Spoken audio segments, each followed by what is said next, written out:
And Kendall, on YouTube, if we just put your name up, will that come up on YouTube, the live Yeah. feed? Kendell. Yeah. Kendell. Kendell. Kendell. Yes, sir. No, Ken, not EE.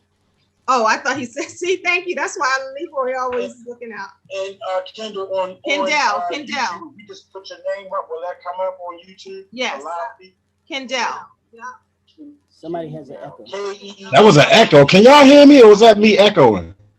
Yeah, somebody's got an echo. Oh, I thought he said, see, thank you. That's why Leroy always Oh no, I hope that's not my Wi-Fi, man. Yeah.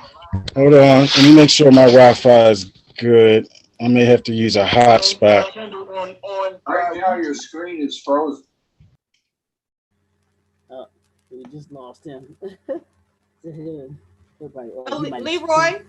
Yeah. Can you check to make sure? Okay, it is live on YouTube. But yeah, he left. What?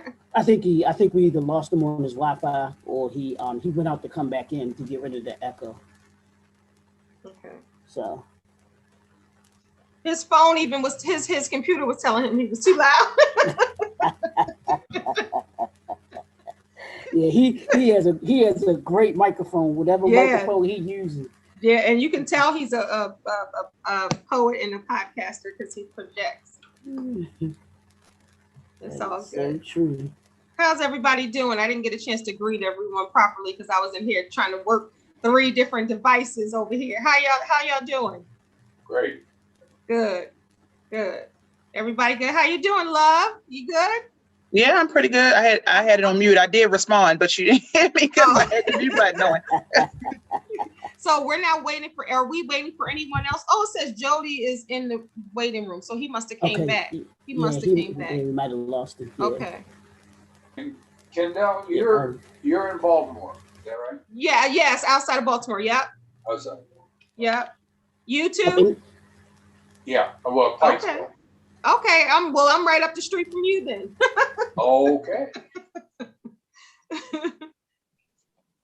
Yeah, and we'll give everybody the opportunity to talk about to introduce themselves, rather. Just like an open mic at a regular event. We're gonna allow you to be able to come up and step to the mic and be able to talk a little bit about yourself, tell everybody a little bit about yourself, and then however you all want to go into your poetry, you can do that. I have these lights to put on, but I don't want to be too dark. I have these effect lights. I wish you would have sent some over here because soon and very soon the bit of sun that's coming through my window is going to go and I'm going to look like I'm in the closet, but I'm not. But that's all right. If we're in a club, let me go get my lights, because if we're in a club, it's all good. As long as they can hear you, we're good. Okay. Don't even worry. Don't even sweat it. Mm-hmm. I just got off another call right before this, so I didn't have time to get it.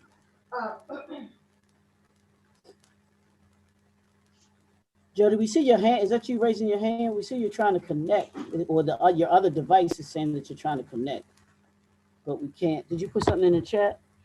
No, I don't see anything in there. Says he's on mute. No, on not mute. Yeah, it looks like he's just yeah, one of his devices looks like it's trying to connect, and then the other one, it just looks like it's there. I tell you, technology.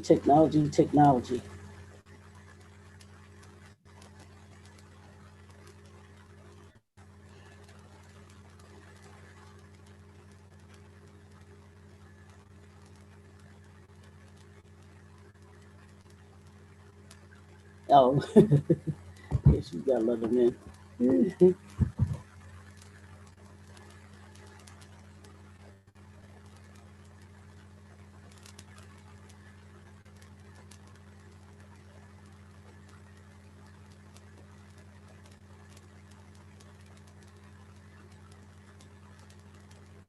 Here's John trying to come back too. Yeah, I was gonna say yeah.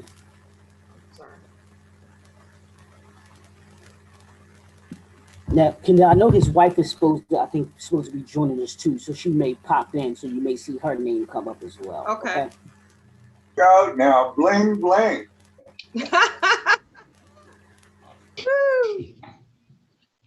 Okay, so I had to go to my hotspot, so I think I should be good. Is your I wife going to join us, don't John? trust. I believe so. She may have to join on the second segment. I'm about to text her right now. She just got Because I know she had sent me an email. stable where she is. So remember, we're live right now, so everybody oh, cool. Everybody sees us. We've been live for a minute on YouTube. Oh, really? You ready, John? Yeah. So I just wanted to make sure. Cool. all right, I'm ready whenever you guys. Let's go. You got the mic, sir. Okay. I'm gonna mute it because I'm just gonna welcome. Wait a minute, Poetry Month open mic explosion.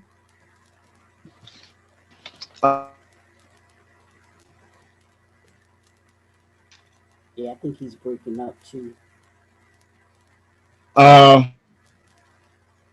John, you're frozen. Welcome everybody to the Poetry Explosion. We are here on National Poetry Month. This is April, so this is the last day of April, April 30th, 2021. We are going to bring poetry to you live and direct on YouTube, Facebook, and the podcast Shine with Kendell Lenice. I'm so excited that we decided to do this event.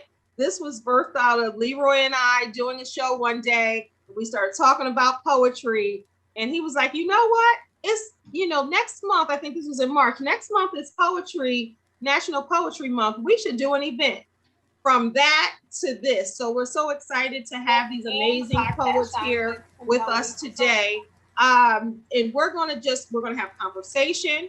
We're going to recite some poetry. We're going to talk about how the poetry came about, how long they've been doing poetry. I'm going to even do some poetry myself. A lot of people don't know. They know I do all kinds of things, but they don't know that I've been doing poetry since I was a young girl. So we're going to do that. We have some amazing people here. So everybody ready to roll? Yes, ma'am. Let's go. I think we should start by just introducing everyone, introduce themselves and just say a little bit about yourself, 30 seconds or less, where you are, your name, where you are, and how long you've been doing poetry. Okay. Let's start with is Joe. I don't know if Jody is there or not. Kendell, his hand is raised. I don't see, but I don't hear or see him, so I don't know if he's there. Okay. Yeah, and then we just lost him. So let's start down at my. I'm looking at brother Otis. You want to start? We'll start with him. Okay. Well, good evening. My name is Otis Sprow, and I'm born and bred in Baltimore, and grew up and went to Baltimore public schools, and went away to college, and I became an engineer, and lo and behold, what does an engineer know about poetry? Well, but before this, while I was an engineer and while I was working at Ford Motor Company, I got involved in the creative industry and did photography. And for a period of time, I was the artist in residence at the Smithsonian Institution. And my photographs and so forth are in various collections around the country. So I've been involved in the creative process for a long time. Perfect. Love, what you got, girl? How is everyone doing? My name is LaKisha Love Dawn Askins. I go by Love Dawn. You can call me Keisha. You can call me Love. You can not call me at all. I'm still going to talk. I've been writing for quite a long time. I started writing poetry when I was younger as a way to vent, for the most part. You know how we grew up. We couldn't just say what we wanted to say out our mouth. But you couldn't stop me from writing what I wanted to write on that paper, even if I burned it afterwards. That was my logic behind the writing. I just enjoyed expressing myself through poetry. I never had no qualms about what it is that I had to say. You know how when you're speaking, you get tongue-tied or you don't really know how to word it. It's completely different when you are a writer, because that's your world, that's your story. Can't nobody tell you that you're wrong. That's the way I look at it. So I went from writing poetry to writing books to writing plays. I just enjoy written expression. Baltimore, Wonderful. born and bred, All Baltimore. right now, Jody, if you can introduce yourself to the people. Yes, how you doing? I'm Jody Downs. I'm from Annapolis, Maryland. Yeah, I'm an Annapolitan, capital of the state. Born and raised here. I've been a lover of poetry since I can probably remember. I've always been like a person that's got to write things down and like to see them in front of myself. And I started getting a love for words early in the dictionary, and I want to say from then I probably was like in the 4th or 5th grade, and I probably found that I was in the art place of it when I was in high school. So I started writing pretty heavy then, but I pretty much became a lover of, I would say, poetry other than words once I stopped rapping, and that was like for maybe like 10 years. And I started really just getting into the art form of poetry, maybe like, you know, the thought process that goes into it from beginning to end.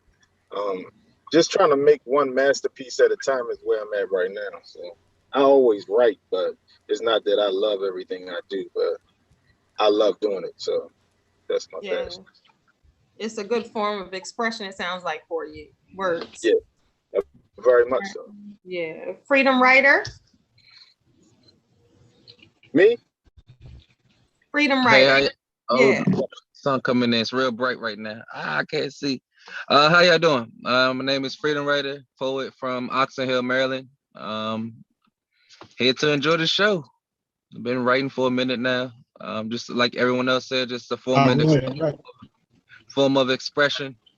And I depend on it to make it through the day, to make it through life. So I'm here to have a great time. Yeah, welcome. Evelyn's phone. Hi, Evelyn's iPhone.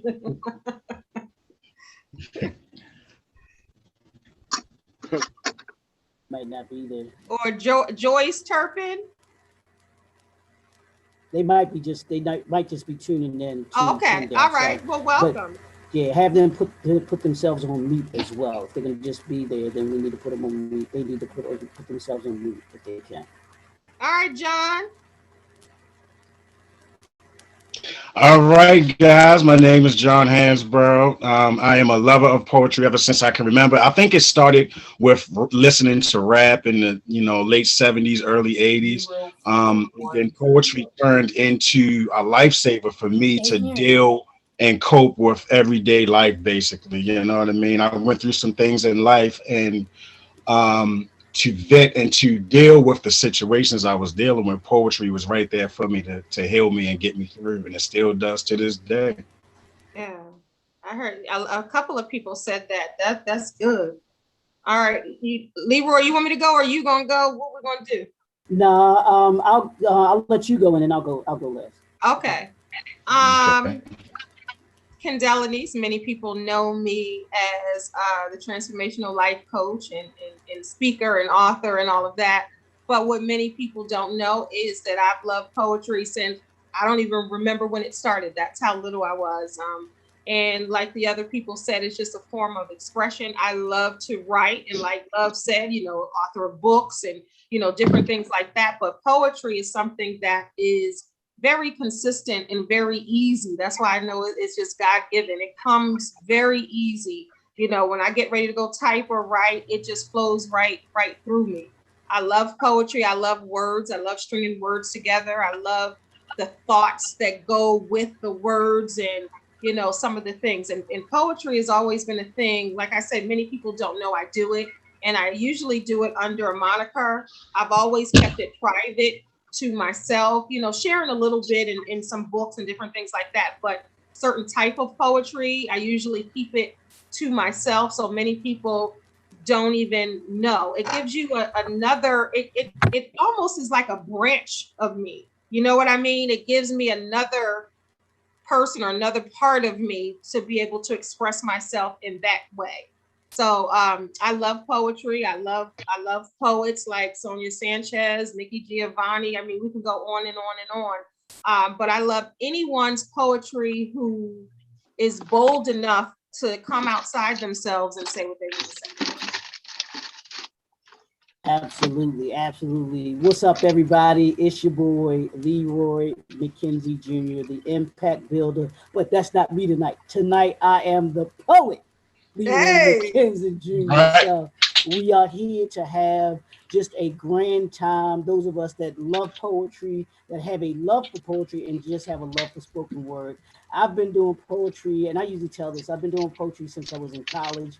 And like many of you have said, I wrote, and like Love said, I was writing just to get stuff out of my head. I had to get these things, these thoughts and things out of me that I just felt needed to come out of me, and they came out in the form of poetry, and have loved it just for years. And like I said, just been writing and just excited. I always get excited just being able to be a part of, or even to be a part of spoken word open mics. I'm not one of those get on the mic type of poets, but when I do perform, I like to be able to bring things that people, from a perspective that people might not think about and everything like that. So we just want everybody to enjoy this evening. This is not the time to be shy. We want everybody, all of the poets tonight, y'all say what y'all say, y'all feel what you feel, do what it is that you do as poets, as artists. However you feel to be able to express yourself, we want you all to be able to do that. We're just here to have a good time, to be able to give the folks that will be watching some good spoken word, to be able to give them some poetry as we all like, and we won't be able to hoot and holler because we all gonna be on mute, but we can give the snaps like we usually do at the poetry event, so we can do that when we're feeling something that one of the artists is doing this evening. So without further ado, I'm going to turn it over to our MC tonight, who is none other than Brother John Hansboro, and he is going to take us into our first segment and introduce our artists that are going to be coming up and performing tonight, and then we're going to just let it roll. John, you want to take the mic, brother? Before John starts, I just want to say, everybody, please. Absolutely. Everybody, please project. So use your outside voices inside tonight.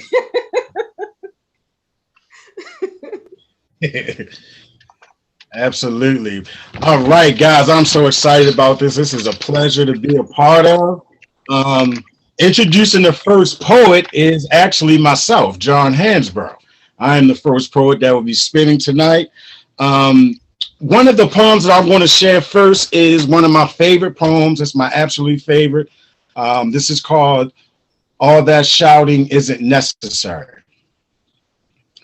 They say all that shouting isn't necessary. But what have they been through that's colder than the month of February? I'm talking about news that'll make your body ache.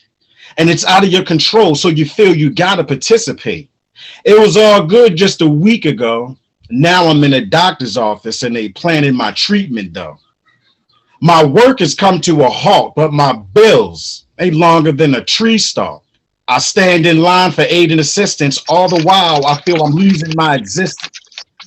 The lady behind the desk looked at me as the stereotype. Not realizing 96 hours prior, I ran a work site. I feel like my back's against the wall, so I pick up the phone, but who do I call? I was stripped of everything with nothing to spare. As I laid on a cold, hard table and stared in the air. God, is this it? Will I see my wife and kids again? If I die and my babies cry, who will make them grin again? My life was saved, though it was full of sin. My doctor said, take a few of these and your pain will come to an end. But no, I must keep going. It's no time to break. But my back is against the wall. And the devil don't hesitate. When he came to me to convince me of my fate, I refused to be a victim and told him, clown, you're too late. When I realized who brought me through it all, my vision, it became clear as he showed me a picture of it all. He said, son, didn't I tell you I would never let you fall? It was then I decided to serve him in the midst of it all. So if you see me go crazy or start to bang on a wall, it's my way of praising him because he brought me through it all. In peace. Okay. Thank you, thank you, thank you. Yeah, that's my very first one and my absolute favorite right there. John, did you want to do? We're gonna have this segment. We're gonna do two. Oh, I can do it now. Oh, that's right. We are doing two. Okay. All right. This one is called "Forgive the Saints." This is another poem that I wrote around the same time, actually, and I wrote all that shouting. I wrote "Forgive the Saints." Going through some things, and you know, I just put it all on paper. Welcome to this cold, cruel world. So here we go. Forgive the saints. Forgive the saints, because I could care less for title or rank. That devil, he'll deceive you. He's nothing but evil. When you're full of the spirit, nothing comes near it. Jeremiah moaned, it's like fire in my bones when the pastor reaches a certain tone that zeroes in on the problems you own. You cried and you wept it. You came to accept it. Endure the night because that joy is unexpected. And change your heart. That's the start of something you took part. It's not fashion or art. Come into the art and save your soul and walk streets of gold. It's about eternal life, not thousands of likes. Tell me what went wrong as we sang our song on benches with palms. And my favorite Psalms is 30, of course. I cried out, oh Lord, and you swung a sword. Now I'm beginning to see how you live in the tightest of places. It's all so amazing. Chasing after you and I'm blue, they except keep praising you. I mean, you are the reason I'm walking and breathing in peace. I'll use these words to teach you how to rope. In peace. If I ever disrespect your mother, I'll wash your mouth out with soap. Let me be the first to invoke. I think Someone needs to, everybody needs to mute their mic the whole time. Yeah, we gotta mute your mics, guys. I heard someone talking the whole time. So I'm just trying to think of it.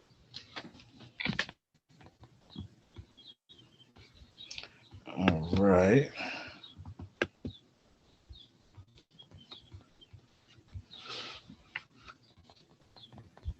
What we got next? All right. Sorry about that, guys. All right. The next part we got coming up is Mr. Otis Sprow. Otis Sprow.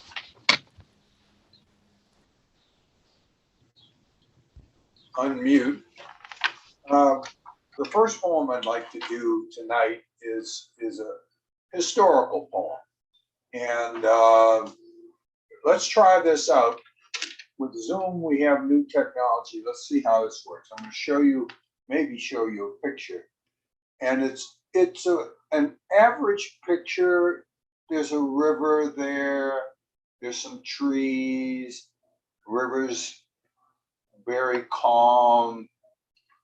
I'm going to show you that picture again a little later. So the people who are on the podcast, I know you can't see it, but maybe you have a sense of it. Okay, so giving the explanation of the poem. At the end of the Civil War, there began a period of American history we call Reconstruction. Most of us have heard of this. During Reconstruction, the 13th, 14th, and 15th Amendments to the Constitution were passed. Former slaves experienced the freedom they had never known, and prosperity came for Black folk. Also, political power. The end of Reconstruction came in about 1877, largely due to the withdrawal of federal troops providing protection to Black folk in southern states. White supremacist groups such as the KKK had already been formed, but when the troops were withdrawn, their reign of terror really took off. So did one of their primary tools of terror, lynching. This is a poem about that period where Black folks who had begun to pull themselves up by their bootstraps were pushed down again when the bootstraps of the federal troop protection were taken away. It is part of the road we have taken that gets us to where we are today. So the poem, the title is At the End of a Rope, a Dream. The time frame is 1877. Once declared free, we, gathered by the river, meant to travel many a soul, believing in the possibility of secure passage, even when far from water's edge. Mounted in shabby boats, unstable to cradle us and have sufficient worthiness to brave all waves. With agreements for safe equality in crossing, but having only bare feet and empty hands to carry forward the task. With faith that yesterday's promises contained truth that propelled us even while navigating tricky in a street cross current. Making spares left and right, searching for confirmation of freedom, so recently unearthed when shedding our bondage.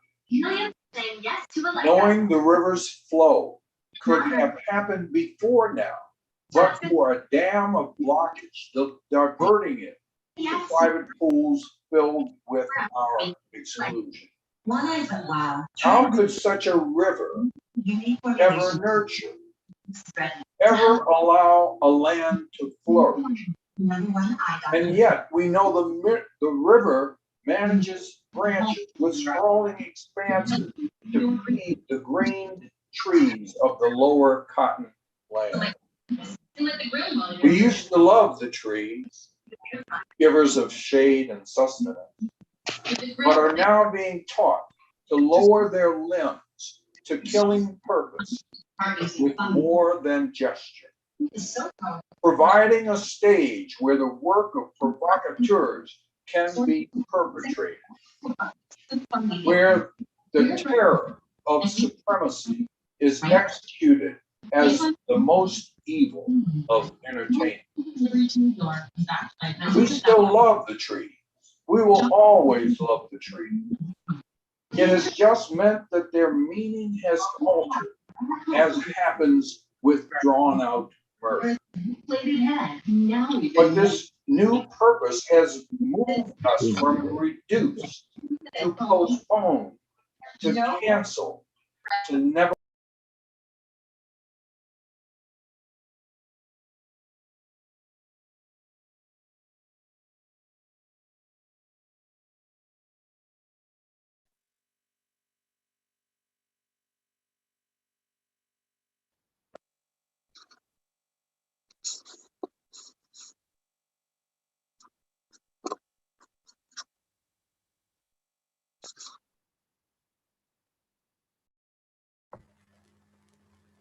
Otis, you're muted.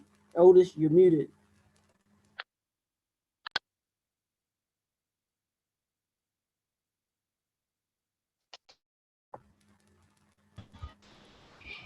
Your mute is mighty, Otis, if you can hear. Yeah, you're muted, Otis. We need you to unmute yourself.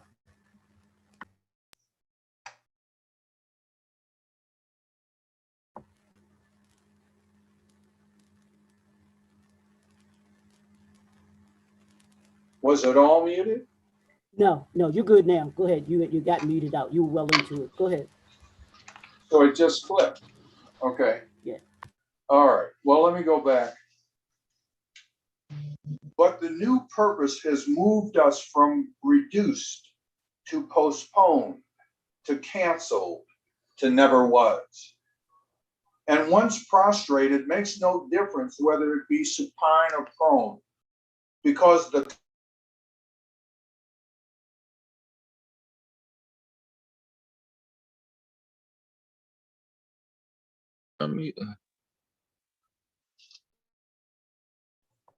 it happened again, huh?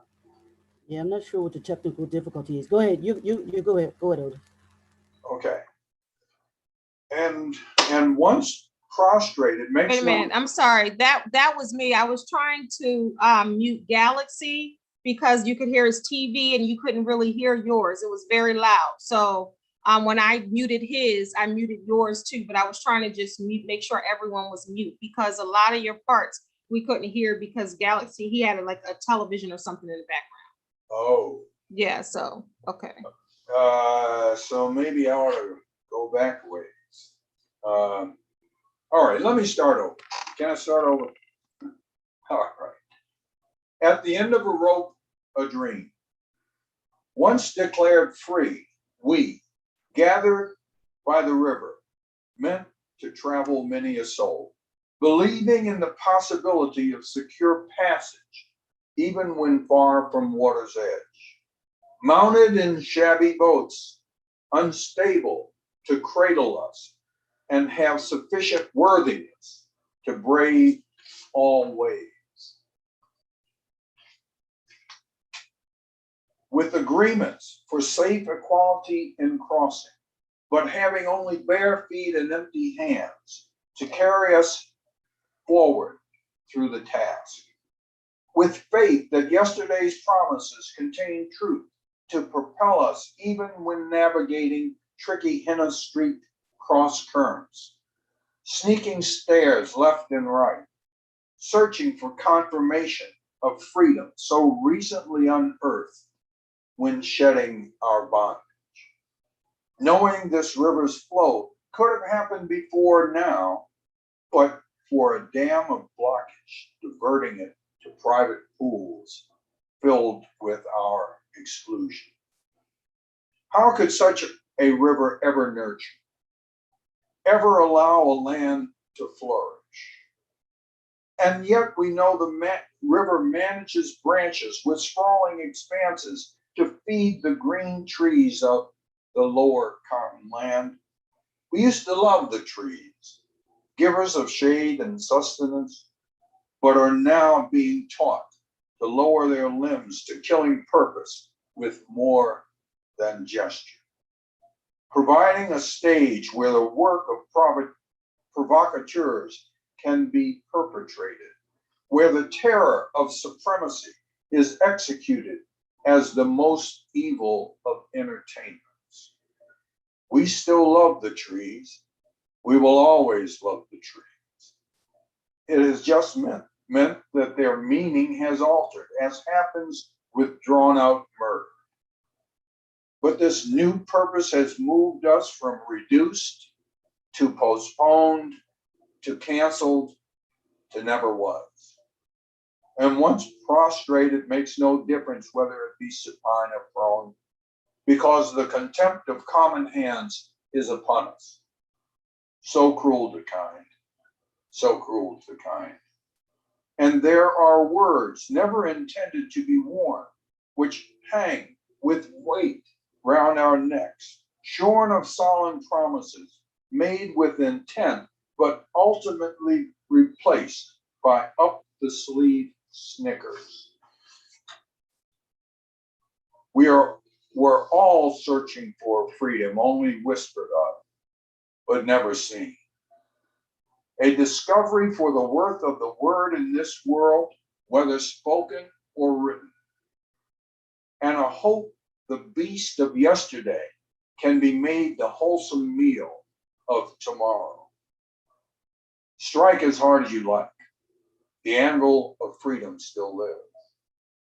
And one day it shall be, remembering is enough, when freedom comes round again on this rolling earth. And yet the river knows to flow. Now, this picture I showed you before, this is the Tallahatchie River. The Tallahatchie River is where the body of Emmett Till was recovered. That's the poem.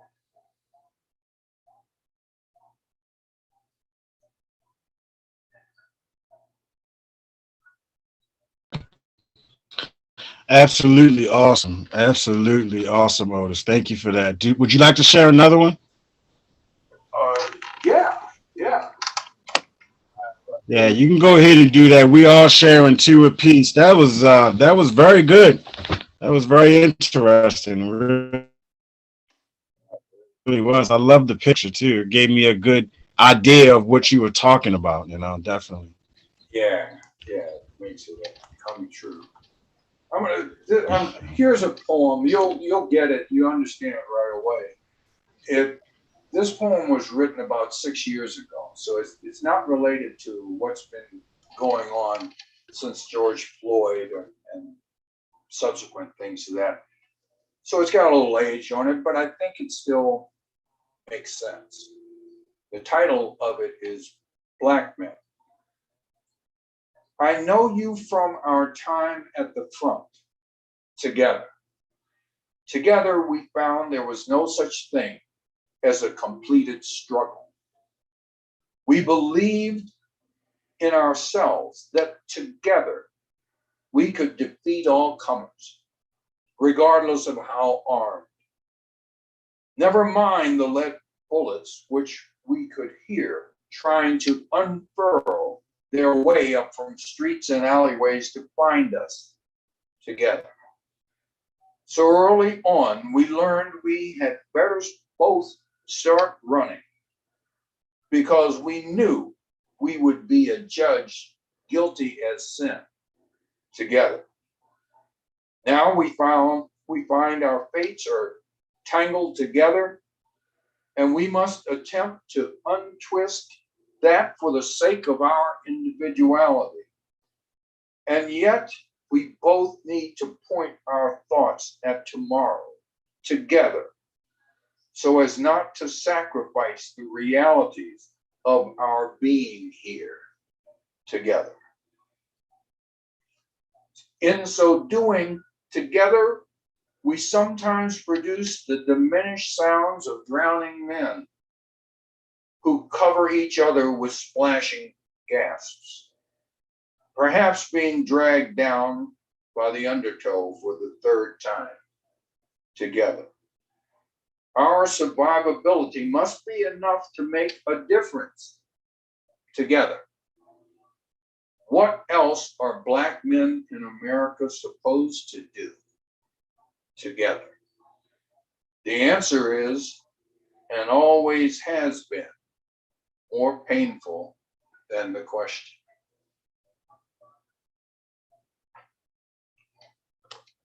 Wow, that was deep right there. What was the talk to me about the inspiration for that?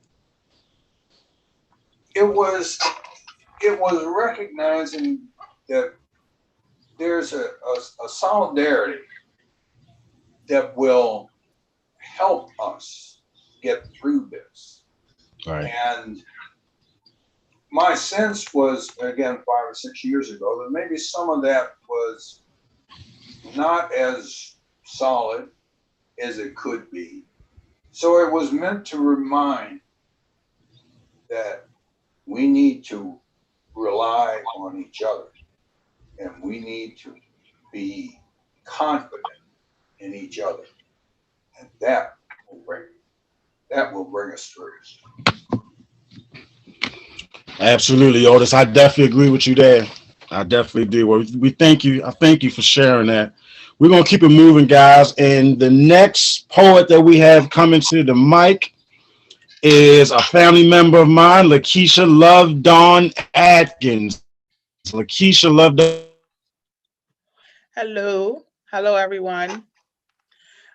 First, I want to say Thank you for having me here. To both And Leroy and LaKisha Love Don Askins is a wonderful poet, and also an oh, he's still talking. I'm sorry. screen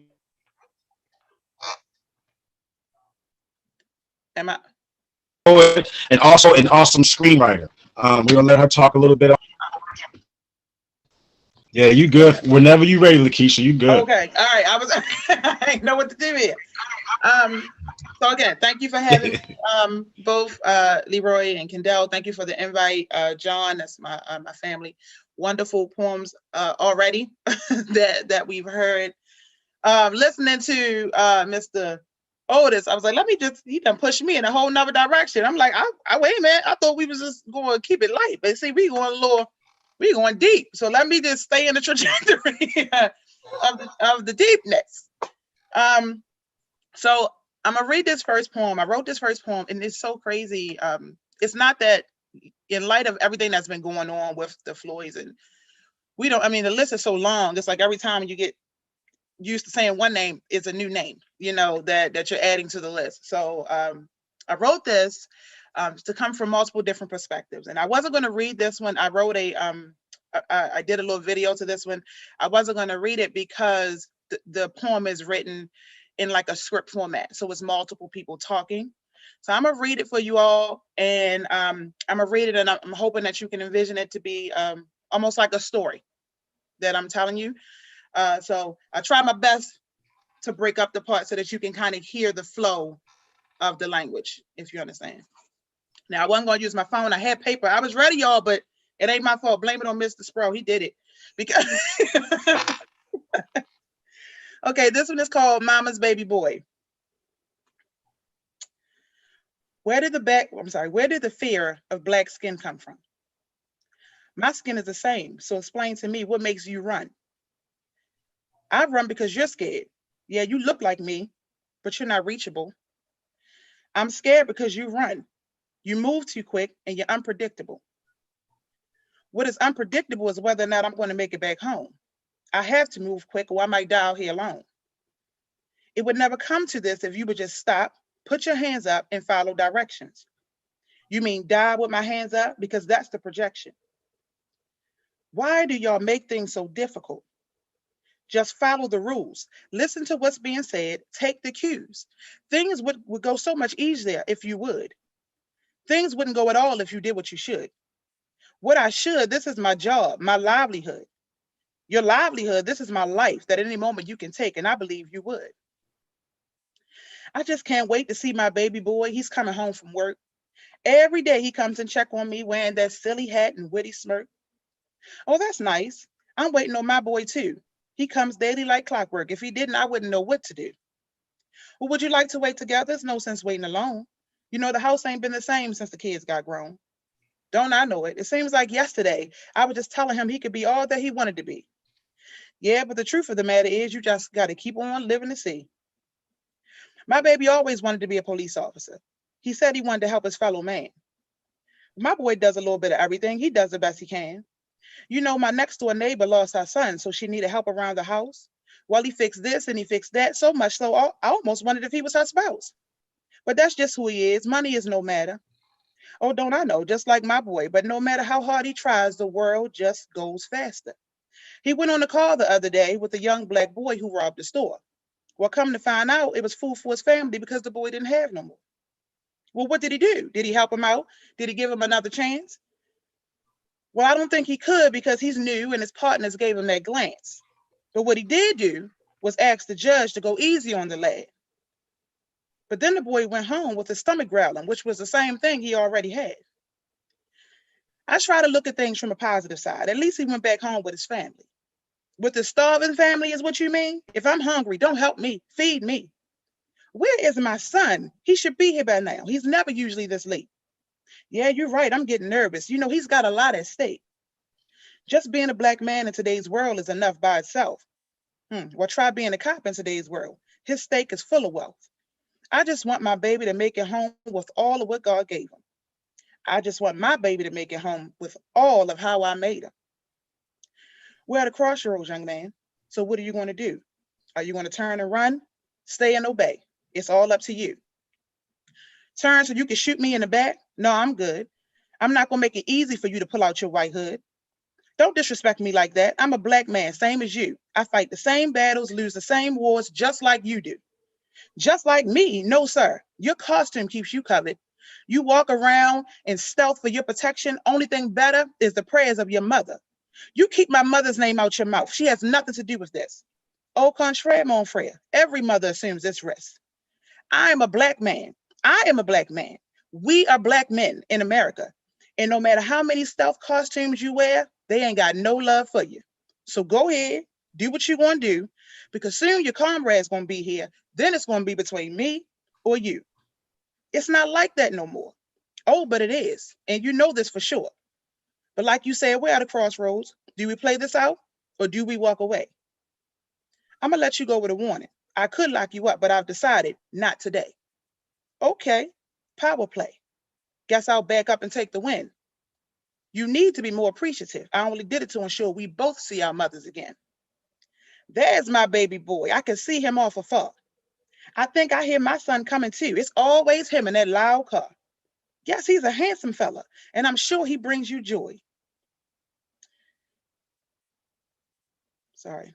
Yep, that's him. I can see him coming. You see my baby boy? Yes, that's him. He's a handsome fella. I'm sure he brings you joy. I'm so glad to see my baby make it home with all of what God gave him. I'm so glad to see my baby make it home just the way I made him. That's the end of it. I hope y'all were able to follow the poem a little bit. I know it's raised like a story. Yes, That absolutely. sounds like a stage play. I can see that as a stage play. I'm telling you, I was like, you could see the dialogue between the two women, Listen, and look. the two men. Absolutely, that was perfect. I was like, well, wait a minute. It's so interesting y'all say that, because like I said in the beginning, she writes stage plays. Like, she's so talented. It is absolutely crazy. You know what I mean? But you could envision everything she was saying. Yeah. Okay. I was nervous. I didn't want, because I'm like, I'm going to look like I'm crazy talking as 4 people. But that's how, because I thought we were just going, keep it. I didn't know we were going to get deep where I got to go to bed thinking and having a headache, but y'all deep. Hopefully somebody lighten it up a little bit.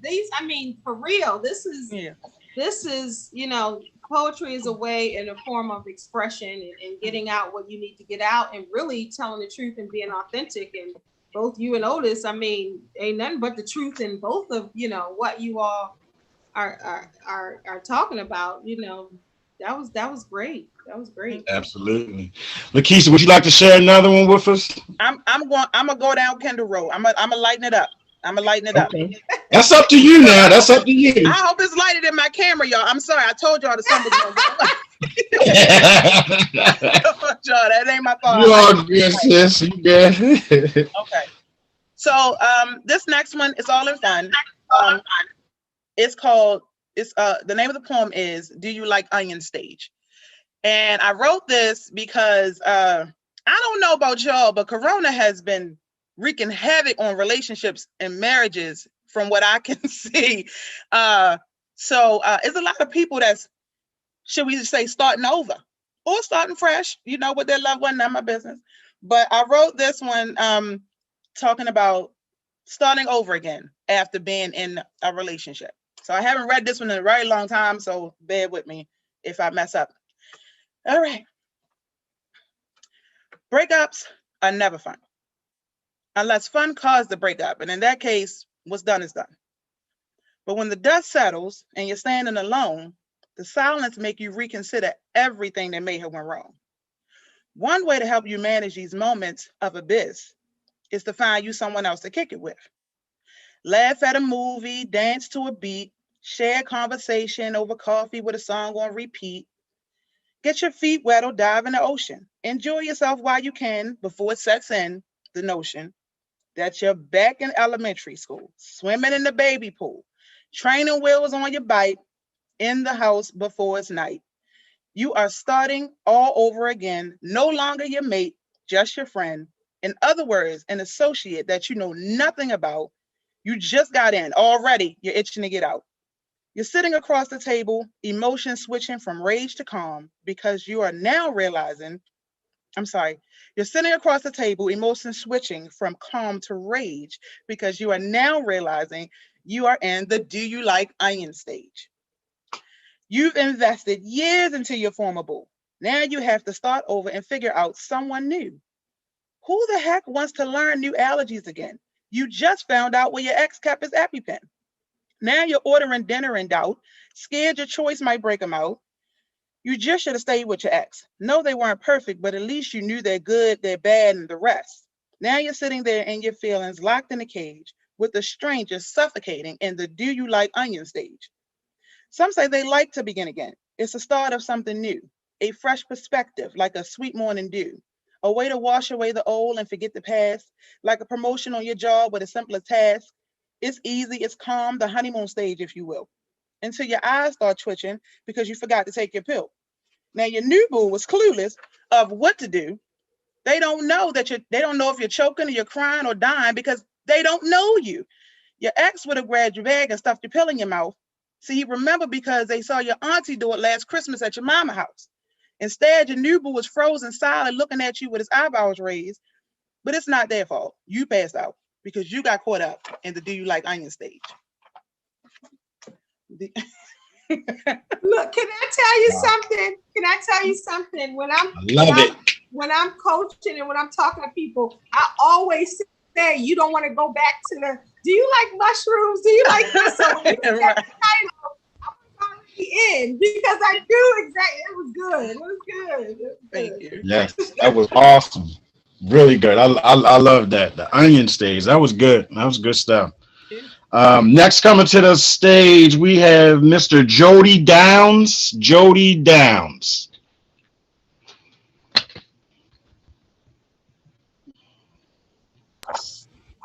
Okay, I had to get myself off of mute. Greetings, everyone. I have a piece that I wrote out of I wrote for a future project that I'm doing called "Take It to the Grave." And this piece is like it's kind of like a self-written letter to myself. So it goes. Greetings, poets. I was just passing by. I won't be here for too long, I promise. I got a message from the gods. Life is just so damn short down here. But if I could beg your pardon, I think I am only here simply to pay homage for all of my wrongdoings and for all of the things and those who came before me. I'm trying to correct that are now gone. You see, the wages of my past sins have caught up with my present. One day, I am in my body, and the next, I am to the essence in a ditch. Don't forget about me when I'm no longer around. Just remember, when I'm gone, that right now wasn't meant to last forever. Take a note that the love we have here on earth would never be enough to bring heaven and hell together. So when everyone's away and you're home alone, all missing me, I love you. Damn, but miss me with that miss me shit, because I'm gone now. But to sum this life up about you and I would never say goodbye. Poetry, I hope you live forever, and I pray that I never die. Letter from a dead poet. Damn, bro, I love that, man. I love that. That was hot. I love that. I You know said you right now. that's kind of really short, so I was just wondering if I could say another piece out of a little short project that I wrote, and it's called "She Is the Poem," and in that piece I wrote a piece. Will he ever see her again? And that piece is Go, good. And that piece goes absolutely. Go ahead and share it, bro. You good. Go ahead and share. okay. Well, he messed it up for every woman ever thereafter. Every woman slept on her. Her crown would often lean. You see, one king's omen became the devastation of a queen. She is the poem. Yes, she is my poem. She was every man's dream. Yet, I lied to her once. Now the truth is never what it seems. He, meaning I, destroyed every woman ever thereafter. But in her loneliness, she only loved him and wished they were still together. His name was love. She would never love again. God, yes, he is her poet. He was a saint who often sinned. Shame about it all, they both would lose, what no man will ever win. Yet the question of the century, will she ever love again the way that she loves him, God?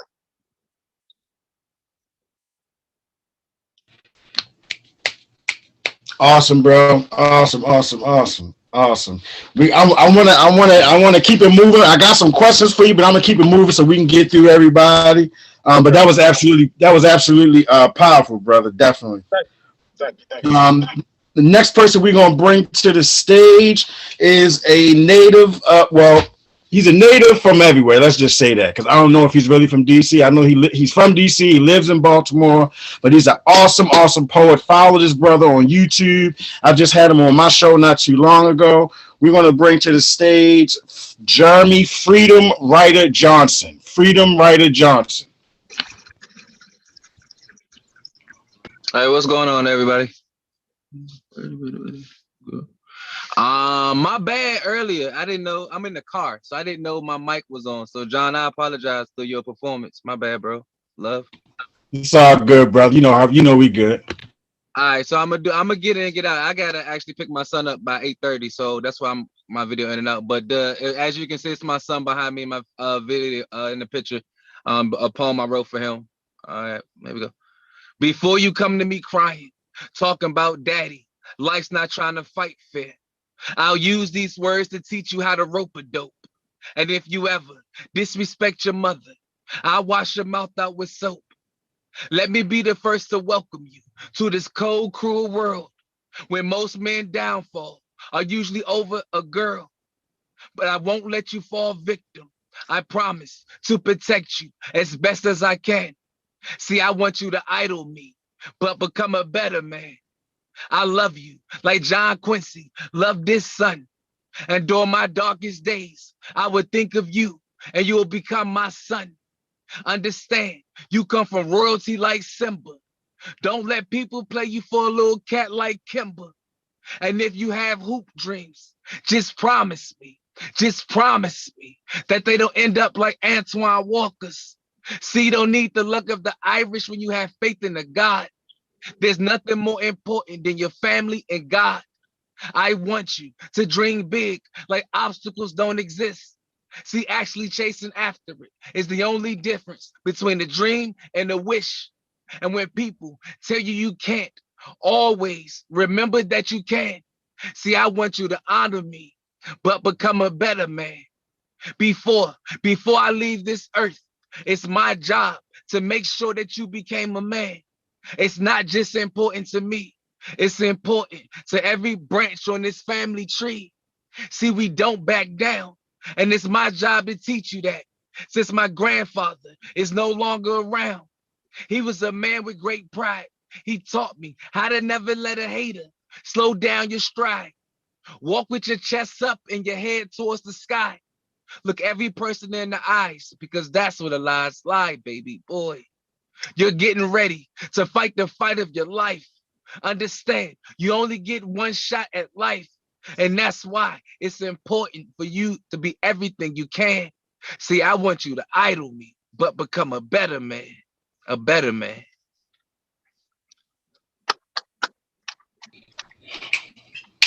Awesome, bro. Awesome as always. I know you said you got to. I know you said you got to get your son. I'm gonna let you go ahead and share one more before you have to get out of here. Okay. Next one. This next for that one that's available. It has a whole for my poetry is music behind it. So shout out to Candace Potts. She's actually on the vocals. So if you do decide to follow me, I'll repost it on Facebook so you can get the full experience of it. The next poem I'm gonna do is called Dead Man Walking. It's available on all music platforms, YouTube, Spotify, Apple Music, all those good things. So this is just the acapella version. No way your new dude an upgrade. Give it 13 months. He James Harden requesting a trade. Houston, we got a problem. If she think he walking in these Nikes, no Delonte West, but somebody check her psyche. The goal was a ring like Bron when he played in South Beach. We used to be on cloud 9. We used to be next to the stars. And now those stars are out of reach. New dude, a good dude. I'm sure he is. But when he asks you whose it is, you better not say his. See, I got videos and I got photos. Remember when I put ice on your box and ate it like froyo? My heart turned into an ice box when I saw the photos. The caption read, "This the happiest I ever been. Finally found true love. And soon I'll be marrying my best friend." Man feeling, but to counter, I love some and took some for granted. Like Trump, holding back information, trying not to cause a panic, trying not to do too much damage to her. So I liked the picture and kept scrolling. Woke up to the craziest message the next morning. Like a 6-year-old at recess, she slid into my DMs. The message read, "How are you? And things with the BM. Congratulations on the new baby.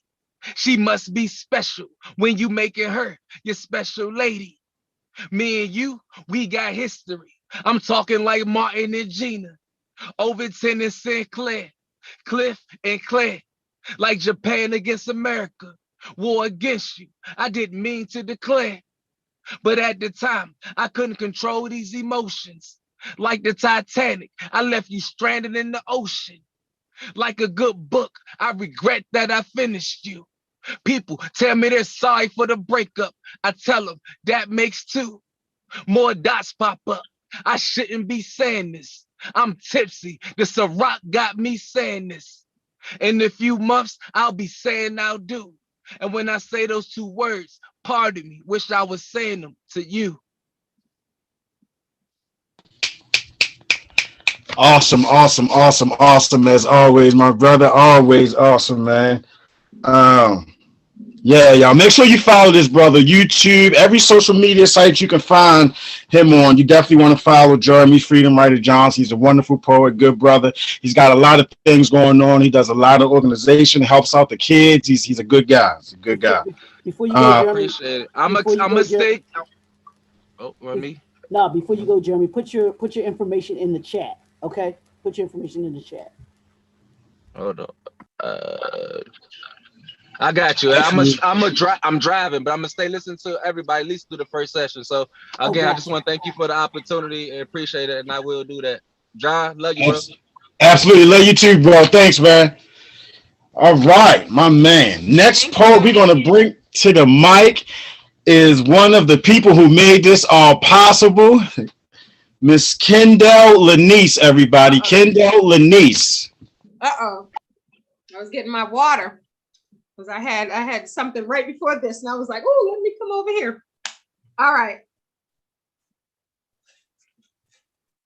So I wrote this one last night for this, as I was scrolling through social media, or as I often do. This one's called Timeline Thirst Trapping.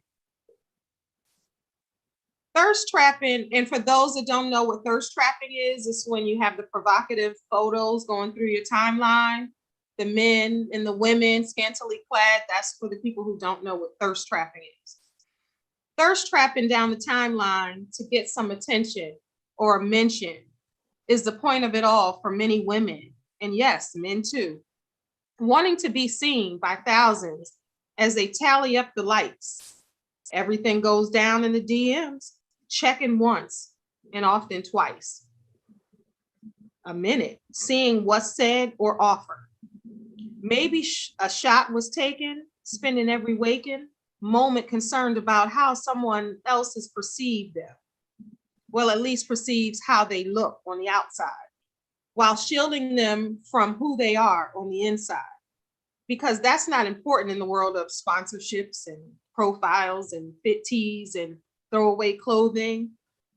Who they are on the inside doesn't sell products or even highlight education.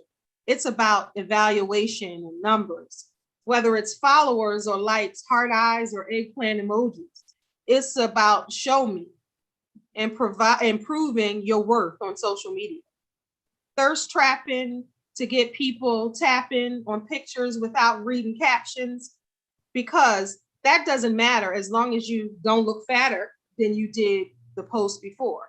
As you scroll through your timeline, you see the same girl or guy with a different face, but pushing the same brand, trying to get attention of someone they may never meet.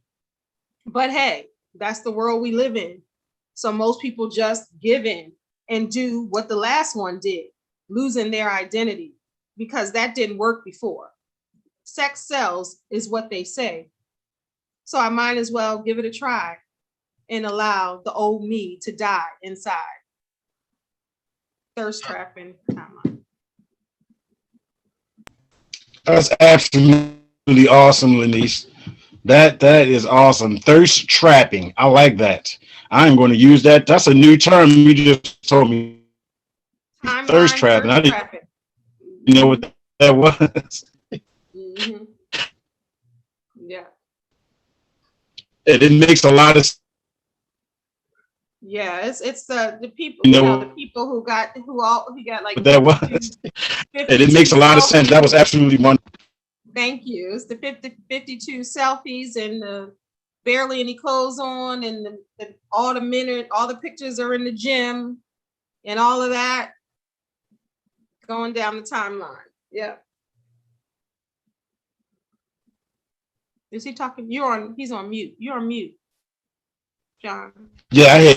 Yeah, I'm sorry. Oh no, that's okay. Yeah, I hear you definitely. I mean, that's your second poem, because I am so anxious to hear what you got to say next. All right, so this one is kind of funny. I wrote this years I'm so excited. Sorry, let me.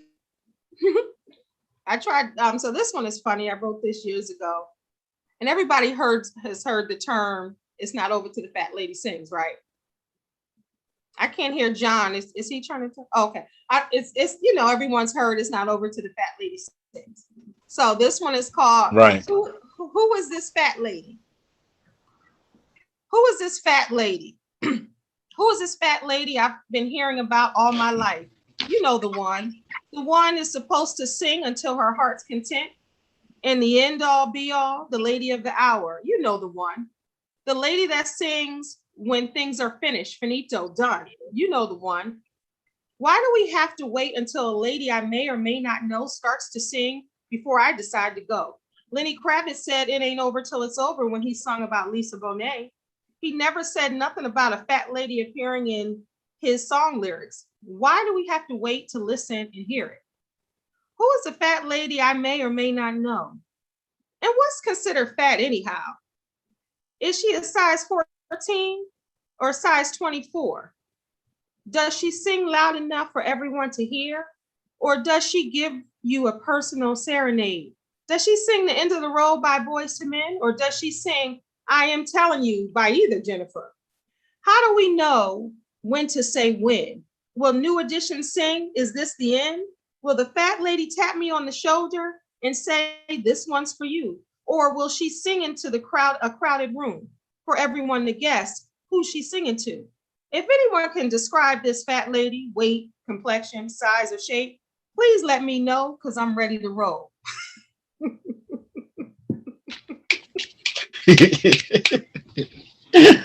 I love it. I love it, Lenice.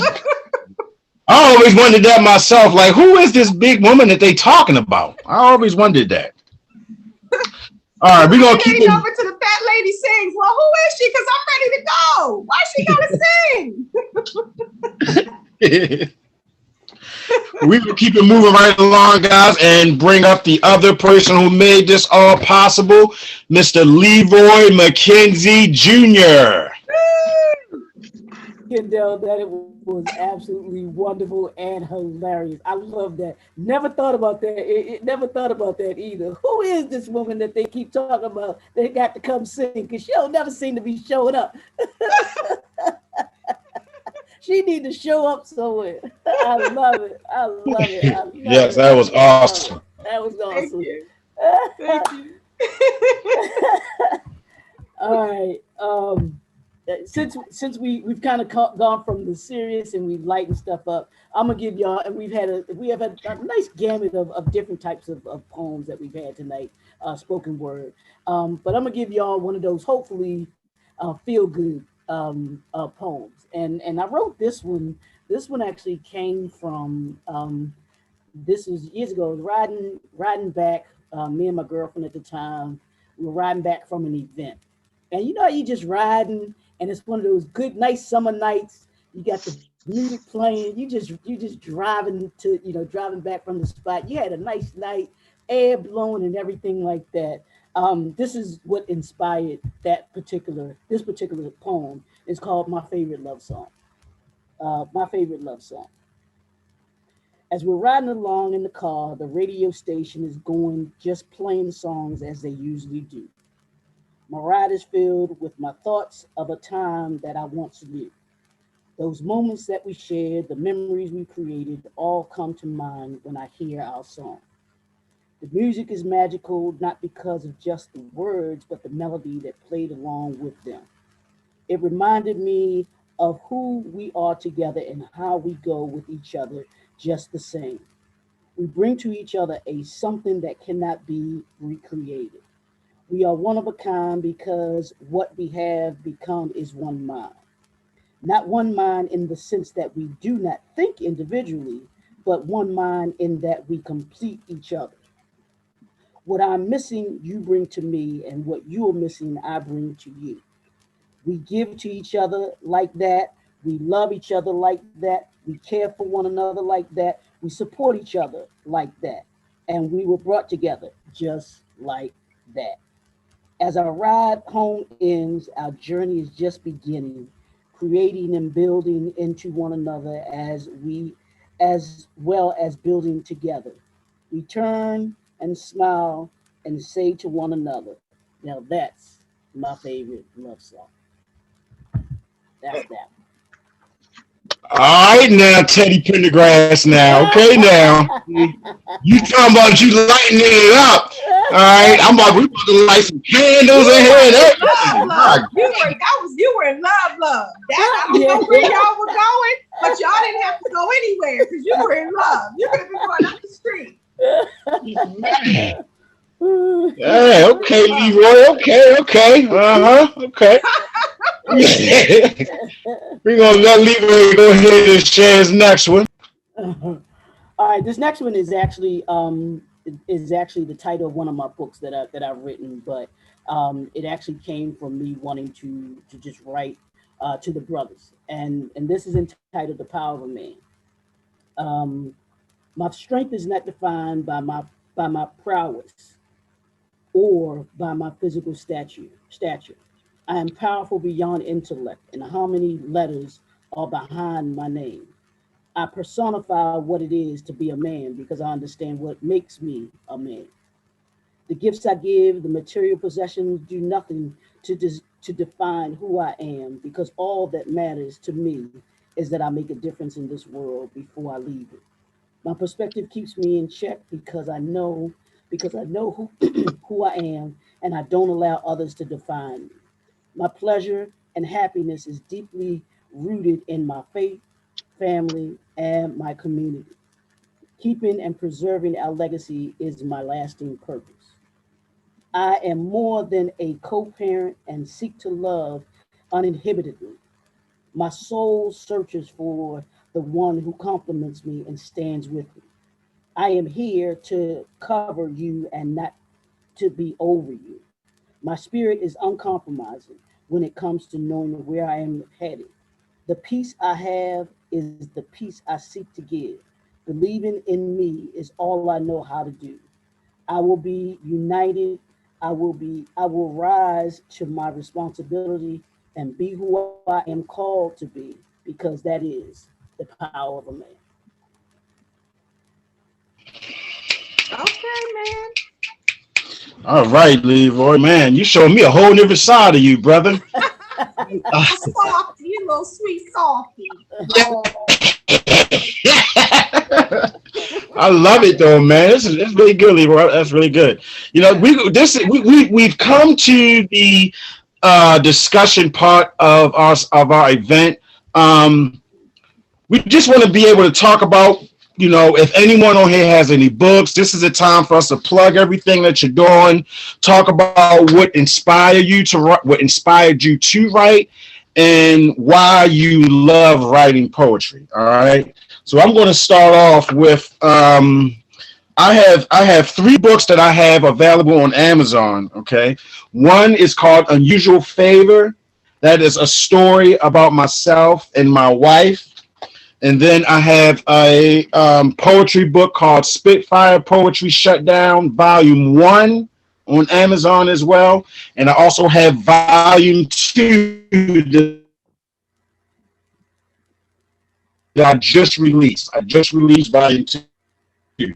I also do a podcast on Facebook. I do an Unusual Favor show, and I do um, and poetry to me, I mean, poetry is everything to me. You know what I mean? And it seems to me, honestly, like I noticed that with things that's going on with this pandemic, poetry is even more important to me than it's ever been. And I noticed that everyone that does poetry, like, is sharing something that's so special because of a dilemma that we all came out of. We all went into something not knowing what the hell was going to happen, and we came out on the other side. And I'm talking about this pandemic. You know what I mean? This is where I did a lot of my writing was during the 2020 pandemic. I did a lot of writing just to be able to get through, you know. So I just wanted to go around and ask everybody, you know, like you said, what inspires you and what projects or what books you do have out right now. Okay. So we're going to go with Otis Sprow next. Otis Sprow. Am I saying your name right, Otis? The last name? Close enough. Sprow. Well, you know, I've been writing, I own up to about 10 years, and I write a lot. And these phrases began to come to me, and at first I didn't know what to do with them, and then after a while I said, well, maybe I ought to write them down. So I got a little pocket notebook, and when they would come to me, I'd write them down. And then technology improved, and I could dictate them into the phone, you know. And I began to look at them and say, you know, I think there's a poet. There's a poem in here. And I began writing the poem. So I came out with a book. It's been out about 4 months now. And this is the book. It's available on Amazon also. It's 600 pages. Now, part of the story here is also for 4 years, my mom was an invalid and came to live with me, and I was the 24/7 caregiver. And that, if you ever experienced it, is quite a life-changing event. But every once in a while, I, you know, could get a little bit of time. And so then I'd go off and I'd write my poems. And a great pleasure was, after I worked them out, then I could sit and read them to her. And it was something that we shared. And she really enjoyed them. I've also been a member of the Black Writers Guild for quite a while now. And folks were always telling me that I ought to do a book. And I didn't pay it a whole lot of attention. But when the pandemic started, I said, well, now it's the time. So I assembled all that I had, and lo and behold, it was more than I thought, much more than I thought. So I went through then the process of getting a book together. And I like to talk about this part. I say it was an international project because it's hard to find a poetry editor. And I found one who had a really decent reputation. And he was Irish. Now, when I say he was Irish, he was really Irish. He lived in the city of Cork, Ireland. And I contacted him. He said, let me see some of the work. And I did. And he said, yeah, we can work together. So I had the Irish guy there. And then for the book cover, I worked with a guy who was British, but living in Spain. And I found that individual working through Fiverr. And then I work with a team, and I call them my first readers. So when I get a new piece, I run it by them, and they always have good comments. And so I had one of my first readers lives in Mexico. So I say this is an international coalition that put together the book. And so it's been out there a while, and boy, for everybody who's done a book, I just my focus was to get the book done. But then once you do that, there's a whole other world out there of marketing and distribution and so forth that I am in the middle of learning about. And maybe I'll never stop learning about that. And it's changing so fast, because it's different than it was 2 years ago. So you're talking to somebody who has experience from, we'll say 3 or 4 or 5 years ago, and their experience doesn't work anymore. Doesn't work in this environment, So you got to go off and plow your way through those things. And well, as I say, I write quite a bit almost every day, and just so happy to sit at a desk with a pen in my hand. I can't tell you. So that's my story. I definitely understand. I get a sense of peace when I sit and write, and it's interesting because also I honestly believe that bookstores are going to be obsolete soon. I think Amazon's taking over everything.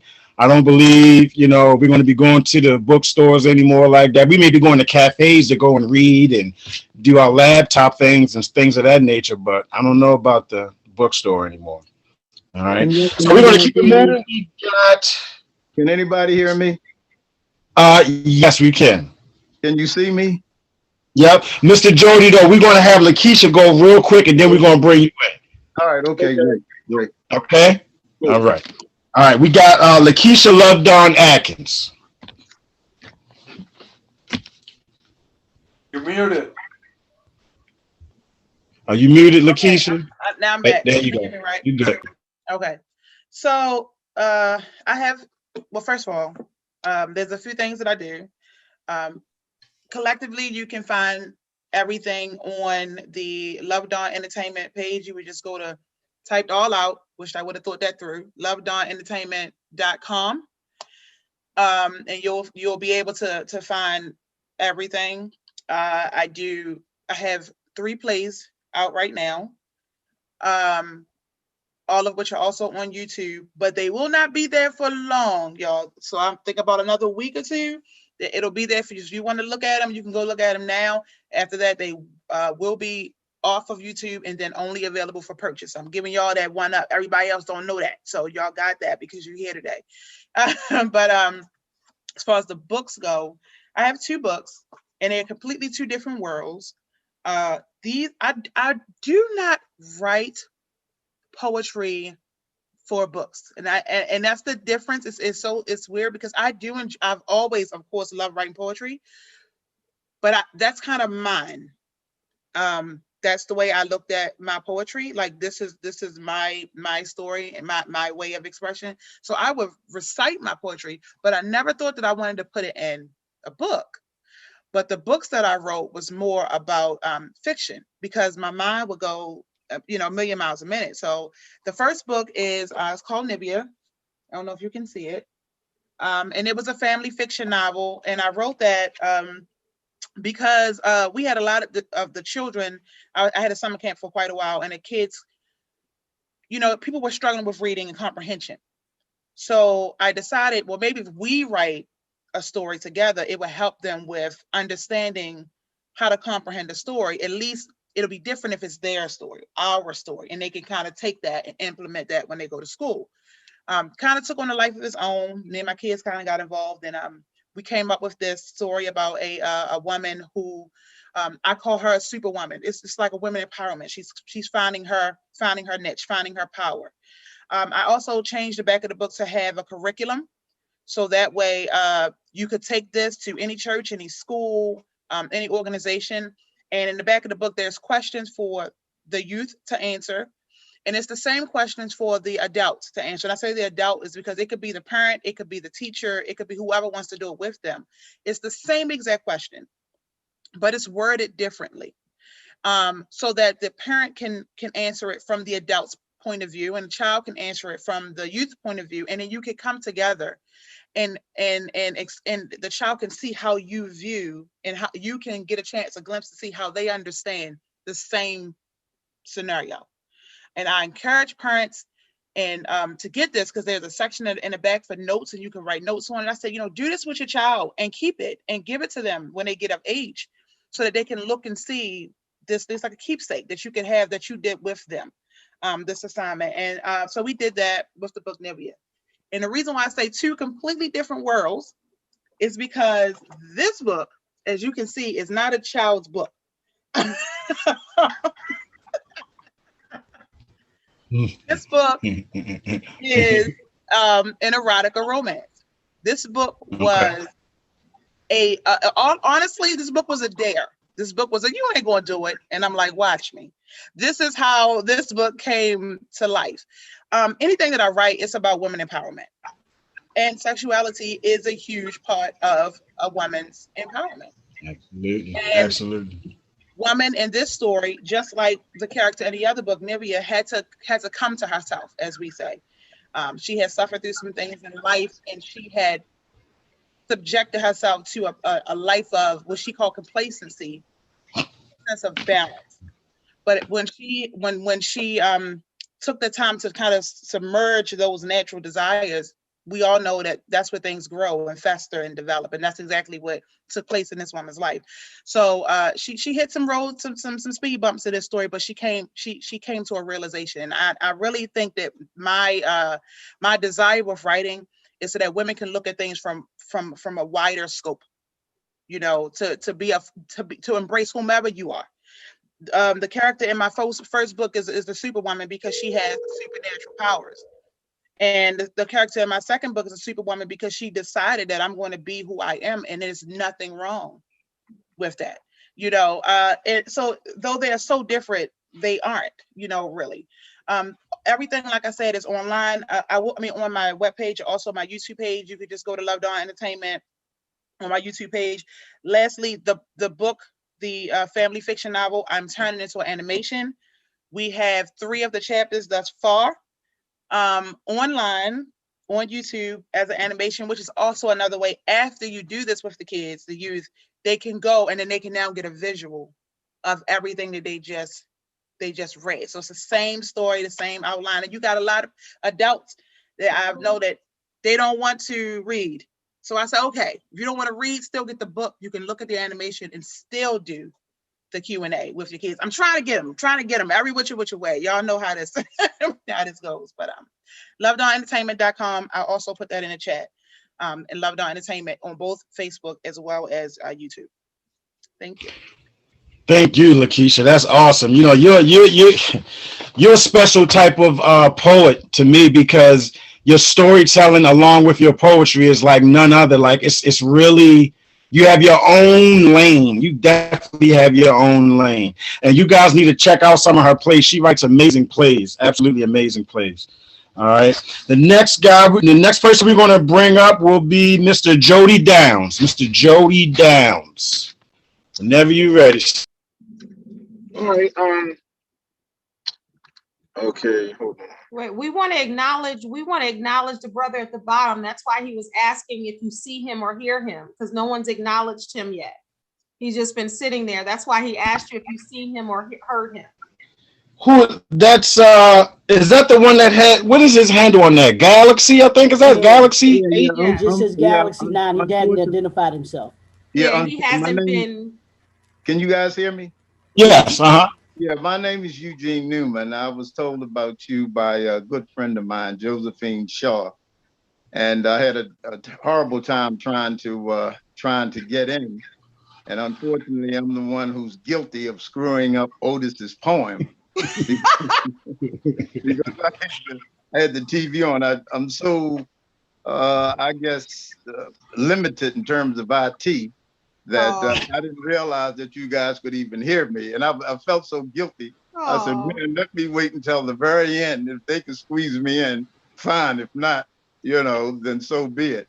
But yeah. As a matter of fact, I'm purchasing 3 or even 4 of your books. The gentleman who, what is the gentleman who's hosting? Not hosting, but the brother who wrote the poem about his girlfriend in the car. Oh, Leroy.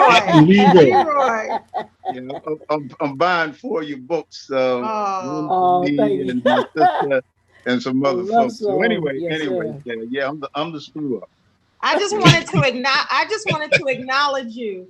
And when you said that, I didn't want to interrupt, but when you went to Jody, I was like, that's why he asked me, do you see me or hear me? Because nobody said nothing to me. Yeah, well, I was just enjoying everybody's stuff.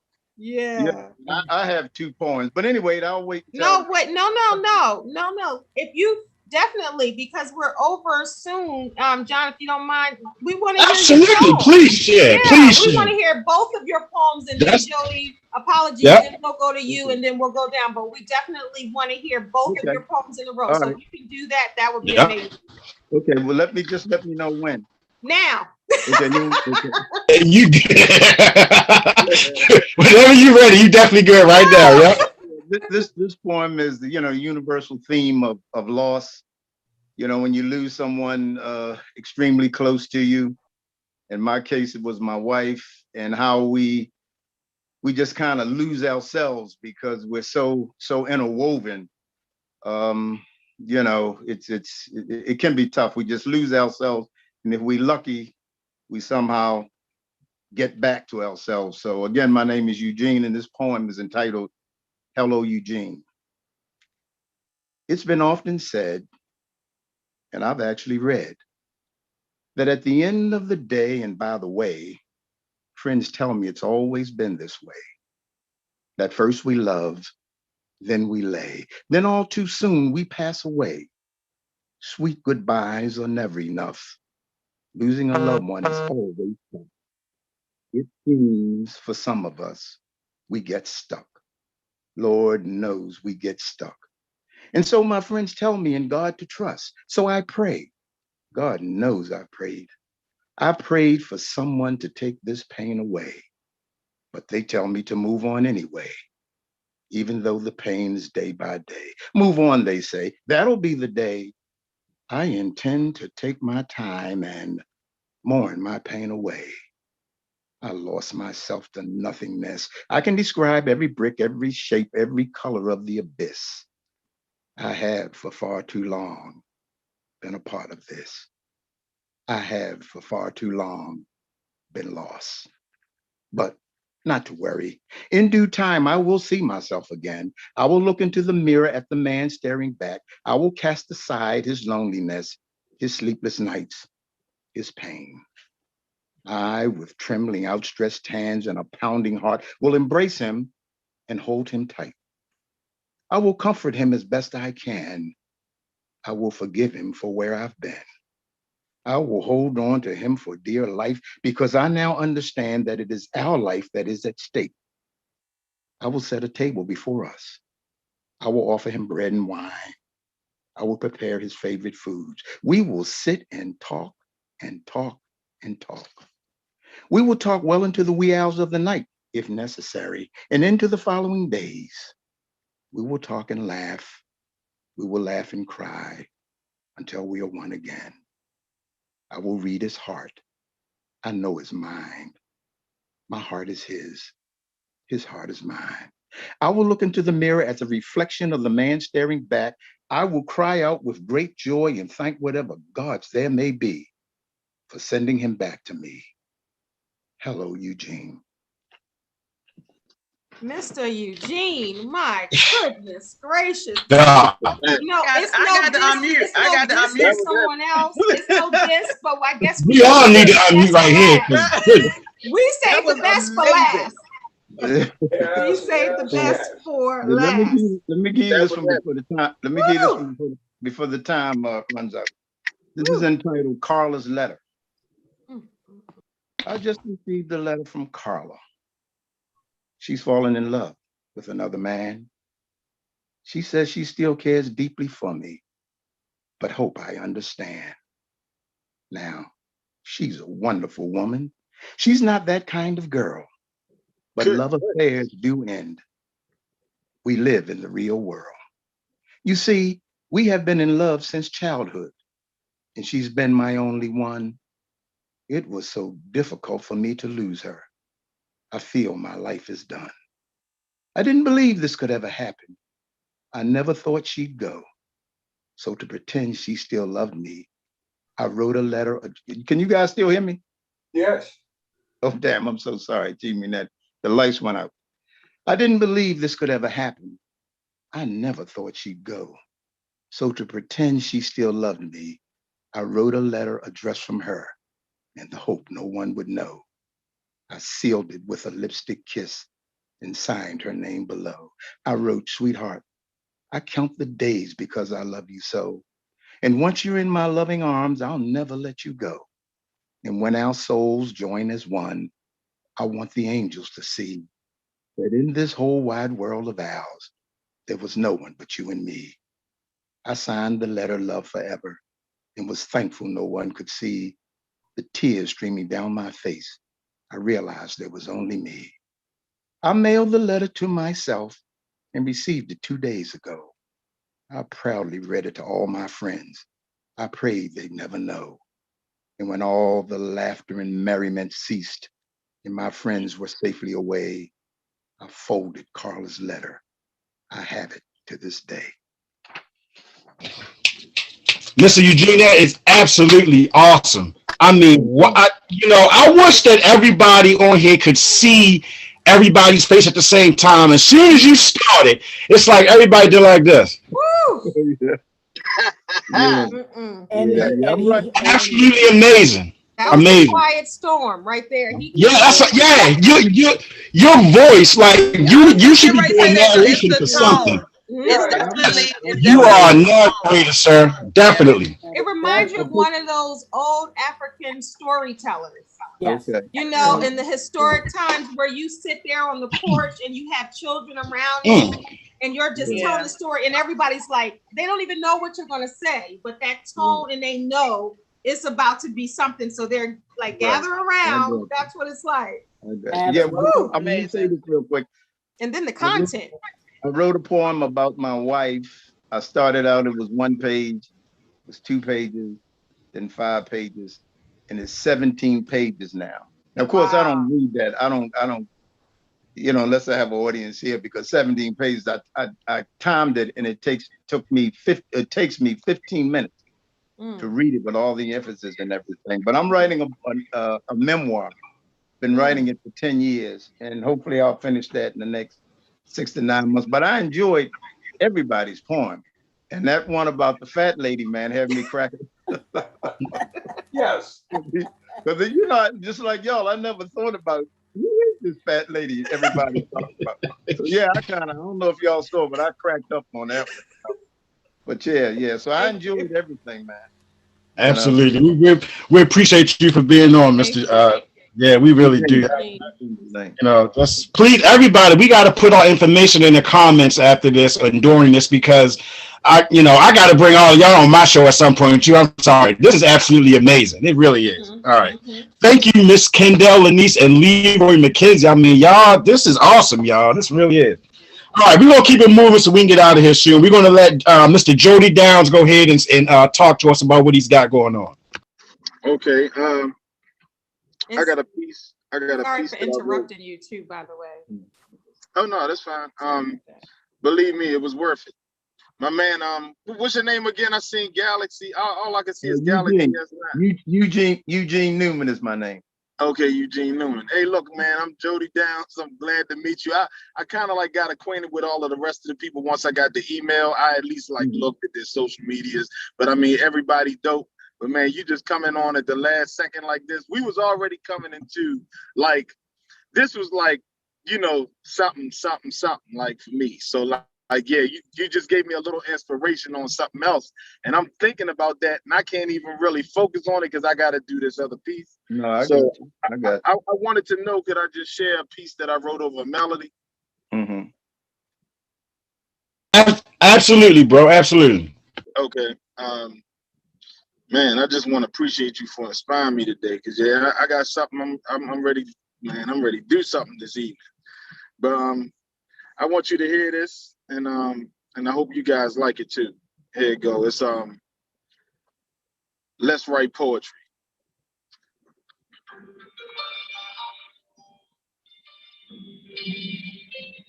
Let's write poetry. She is the poem.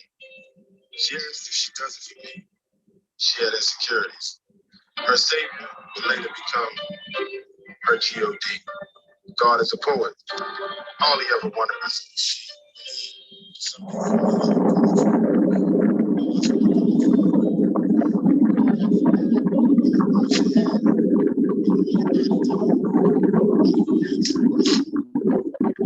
Sounds like it's underwater. Yeah, can you turn it up a little bit and maybe close a window if you have a window open or something? Okay, hold on.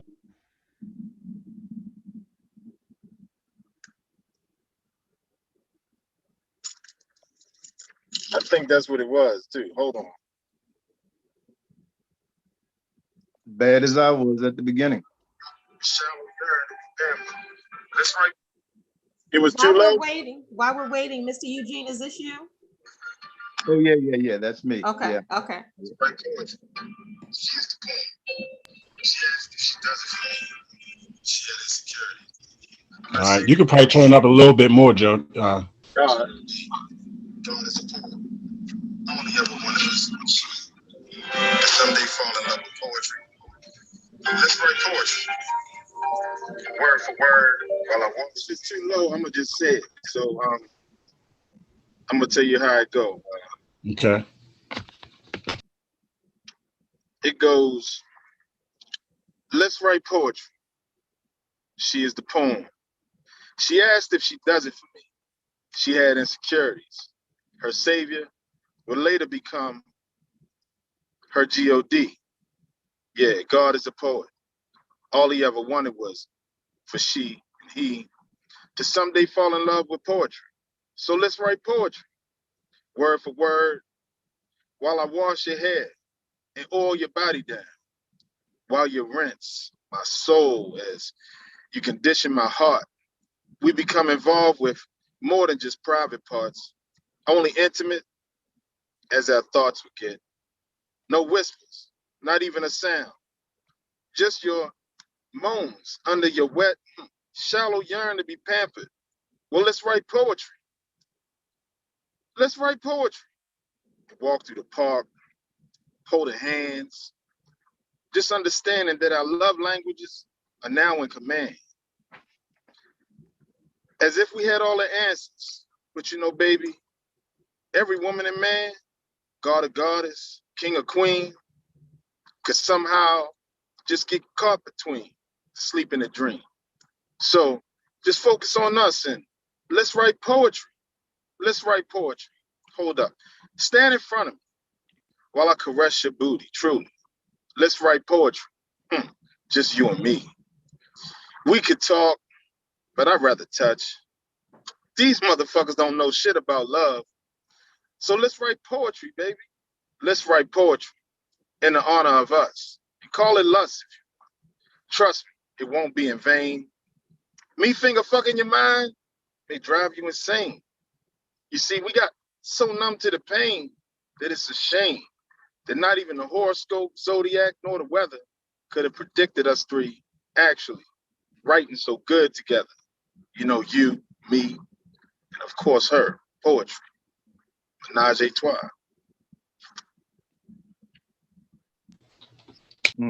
Nice, yeah. Thanks. Yeah. So I'm sorry. Myself, I am that awesome, awesome. Seriously, like Yeah, thanks, man. So all of you guys stuff is on like Facebook and what's the other one? Messenger or IG. I know y'all said you're gonna leave your info. But where yeah, Facebook and Instagram. Everybody's on Facebook and Instagram, I'm sure. Facebook and Instagram. I do have another. We're gonna share on that. Let me let Jody, that was good, bro. That was good. That was good. Let's let in the dark. Look, he's saying a poem like that, and he's sitting in the dark. We're gonna let Miss Kendell Lenice talk about what she's got going on, because she's got a whole lot going on, guys. So we're gonna let her talk about what she has going on. All right, everybody. So I put my contact information in the chat, but I have. Okay, let's start with the book that's behind Leroy in the purple back there. All right, that's The Best Gift Ever, Guide to Loving You, Learning How to Live Your Best Life. So what I did with that, like LaKisha, I've been writing poems for years, but I don't have a poem book published per se. But at the close of every chapter, I bring the chapter together with a poem at the end. So there's a poem after every chapter to surmise what the chapter says on that book. That's a self-empowerment book for men and women. Then I also have Growth, Glow, and Grace, a guide to being better, wiser, and more fulfilled. That's available on Amazon as well as the other book. And this is for men and women too. And I say men and women because self-empowerment, healing, growing is not just for ladies. Coaching is not just for ladies. I'm a woman, but I don't write just for women. I speak at women's conferences as well as men's conferences and for children and teens. Now, this is my latest book. Now, this I'm so proud of, like I am everything else. So you see how thick these pages are? It's 180 pages. This is my personal journey of peace, a 30-day guided journal. Now, it's a guided journal, so it's not like you don't have to sit and wonder, hey, what do I write about? So each page, I don't know if you can see. So my goal was, you remember back in school when you had the big workbooks and you could spread them out and sit there and write? That's what this is about. So it'll go, for instance, we'll do with day one. It's 30 days and I give 4 extra days. So day one is practice gratitude. It goes all the way up to like removing toxic people, because the thing is, everybody, if you're a perfect person, this book isn't for you. But if you're a person that's on a journey of continual growth, it's about discovering or rediscovering your peace and reclaiming your peace in this chaotic world we're in. So it's a lot of practical ways to kind of center yourself and regain your peace. So basically, if the world is falling around behind you, you can center yourself. And it starts off with day one, and I talk about gratitude, and then give the health benefits of what I'm talking about, even down to random acts of kindness. And let's see, but it's a lot to write in here. So it's not just a little pamphlet. But the beautiful thing about this, this journal is when you purchase this book on Amazon, you also get a free virtual workshop to go with the book. Now, you don't have to do the book and do the workshop. And it's not like I'm going to show you what to do, because this is your own work, your self-work. But the virtual workshop is just to take it further. And it's a free workshop with that. So even the 6th day, to get back to your piece, is laughing. And I give the definition, of course, of laughing. But the health benefits of laughing is it lowers your blood pressure, reduces stress and your hormone levels. It works out your abs. It improves cardiac health. It boosts your T cells, releases physical pain, increases the immune system, enhances the mood, promotes creativity, promotes positive mental health. It strengthens resilience, promotes healthy relationships and bonding, prevents health disease. So then, you know, that's a way that you can center yourself and really your own personal journey of peace. And then simple questions, like some of them are very simple. Some of them are challenging to make you think, because again, it's about growth. It's about healing. It's about finding that. So it's even something as simple as in the laughing, who is your funniest friend? When I laugh, I feel what?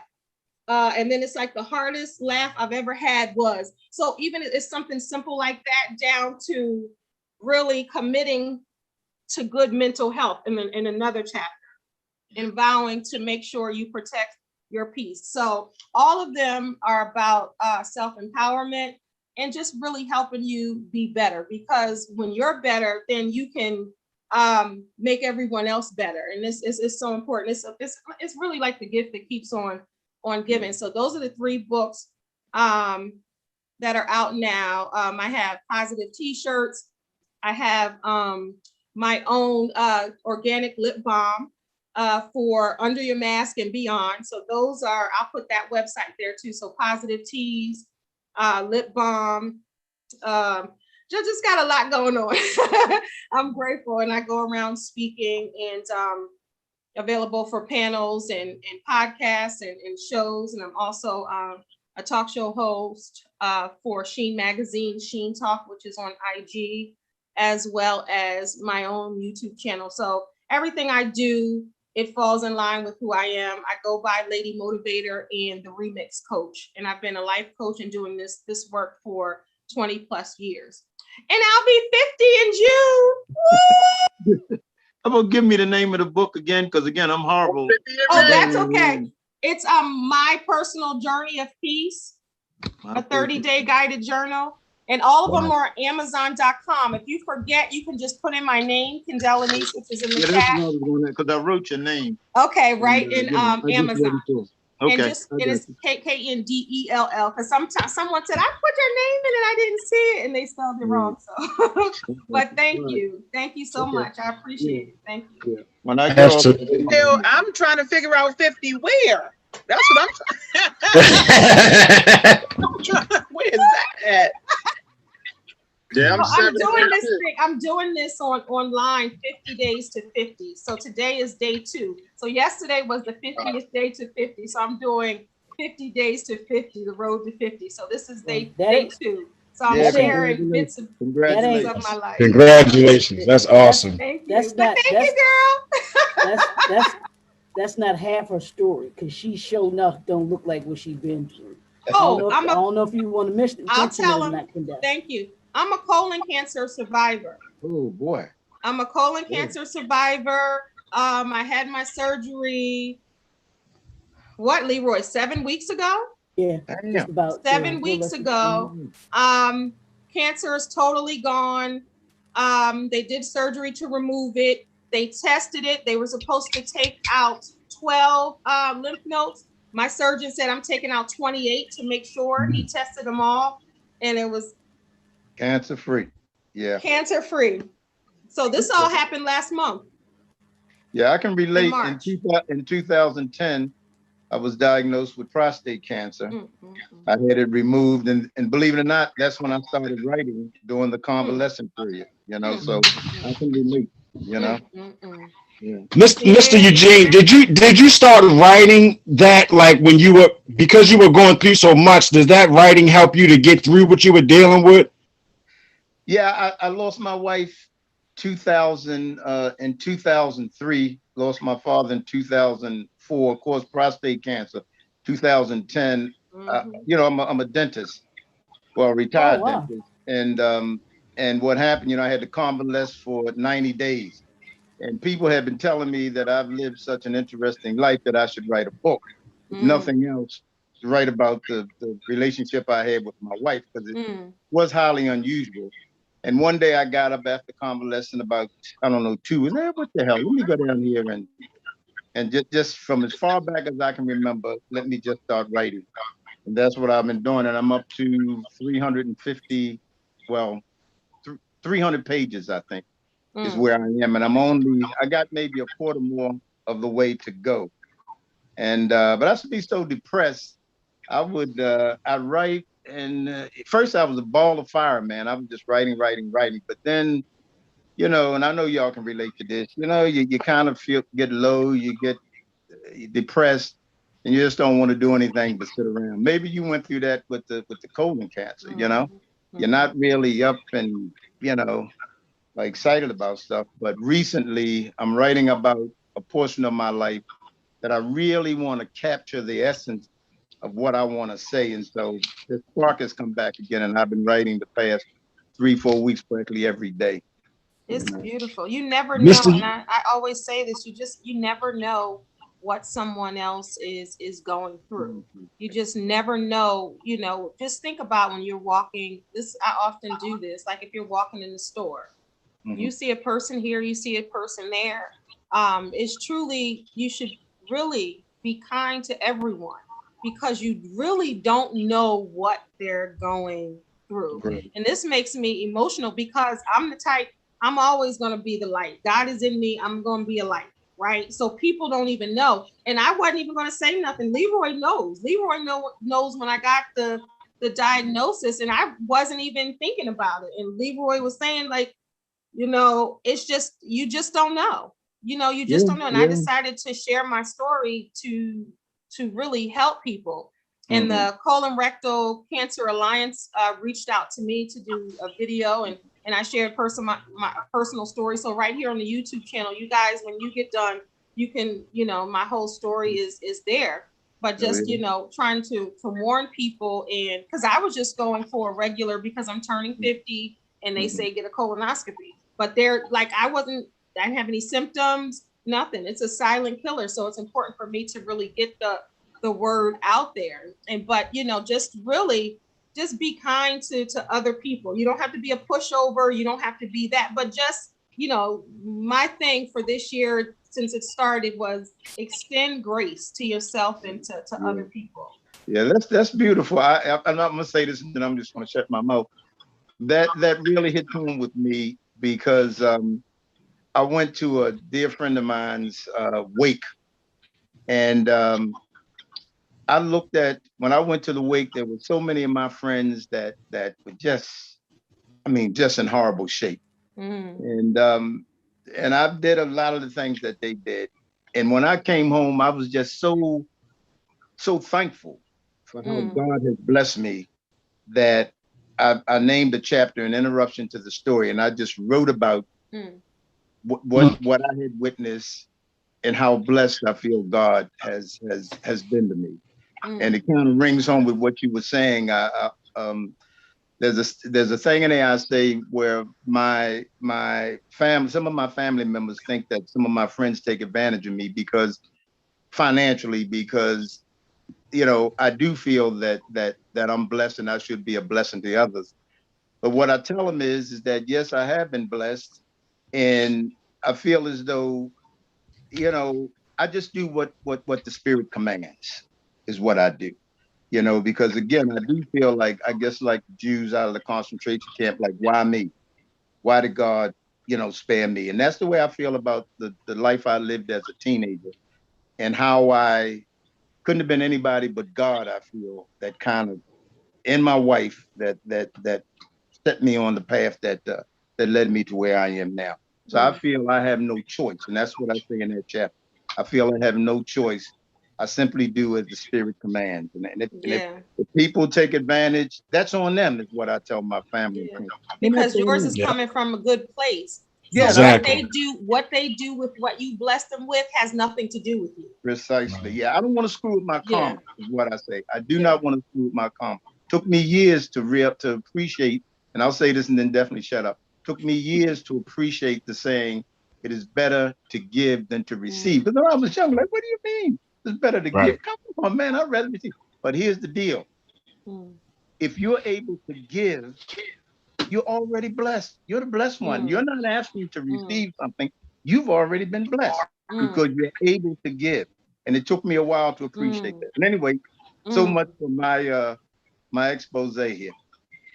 Well, I would love to read your book when it comes out, Mr. Eugene. And I tell you, I don't know if you're familiar with audio books, but if you did an audio book, I'm telling you, if you did an audio book, you would. It is your story, and like we were saying, your voice comes across so smooth with everything that you say. If you did an audio book, it would. Yeah, that's been suggested. That has been, and I've done the same thing. It would sell ridiculously. I've got poems. I mean, it really every stage of my life. So we're kind of, she and I kind of, we're right there together. Wow. You know? Absolutely. And I absolutely. wanted to say, but we don't let leave to Otis. I just wanted to say, Otis, also, I heard what you were writing about, and thank you for being an ally, and thank you for recognizing, you know, certain things which some people who are not Black tend to ignore, you know. So thank you for, you know, using your gift to write about serious things that are happening, and you being able to not turn a blind eye and really see that. I really respect that. I appreciate it. Well, you know, I am Black. Oh, I didn't know. But you know what? My grandfather looks like you. So I didn't know. I didn't want to see. My grandfather looks exactly like you, and people think so. I can't really tell, but that's how we are.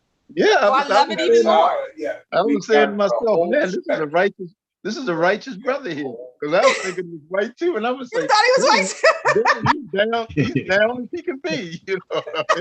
But you know what? And I'm glad that I brought it up because seriously, because somebody might be watching and might have thought the same thing. But then I look at you and look at my grandfather, he looks just like you. But then Black people, we can be white as snow and as Black as absolutely. So that's the beauty of us. So then I love you even more now. Oh man. Yes. I should have known because your name was Otis. All right, we're gonna let Mr. Leroy. Yeah, Mr. Otis, don't forget to share your We're gonna let Mr. Leroy McKenzie talk about what he's got going on real quick. Mr. Otis, don't forget to share your whenever you're ready, Leroy. Don't forget to share your information, Mr. Otis, in the chat. Yeah, I put it over there in the chat. I'll put it up again. Okay. I'll put it there again. Just real quick, y'all, because I know I guess if we can, I'm gonna say this real quick, and then we'll just have everybody do one more piece, if that's cool with everybody. We'll do one more. We'll go around and have everybody do one more piece, and then we can let everybody go because we want to respect everybody's time. I want to do two. I'm so glad I met everybody. But Kendell and John. No, they got a challenge up, so that's that piece. One, I put mine in the first one. I read it already. See, I didn't know that. Okay, I mean, I didn't realize. But I'll do another one. I got you. All right. But real quick, my stuff is real simple. You can go to my website.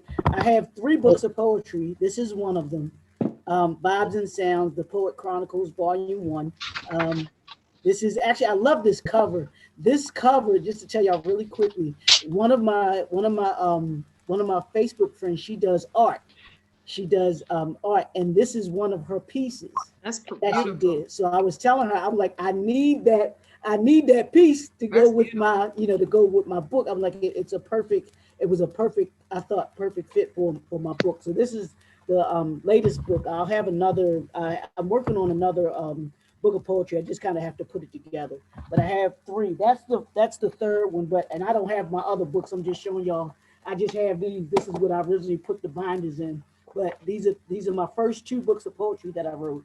The Inner Soul Volume 1 and Volume 2 are the two ones that I had, and I know my poet. I've seen the growth of my poetry from then to actually now. But you can go to www.jnfenterprises.com. That's where all of my products and services are. You can check me out. I'm on Facebook. I put that there.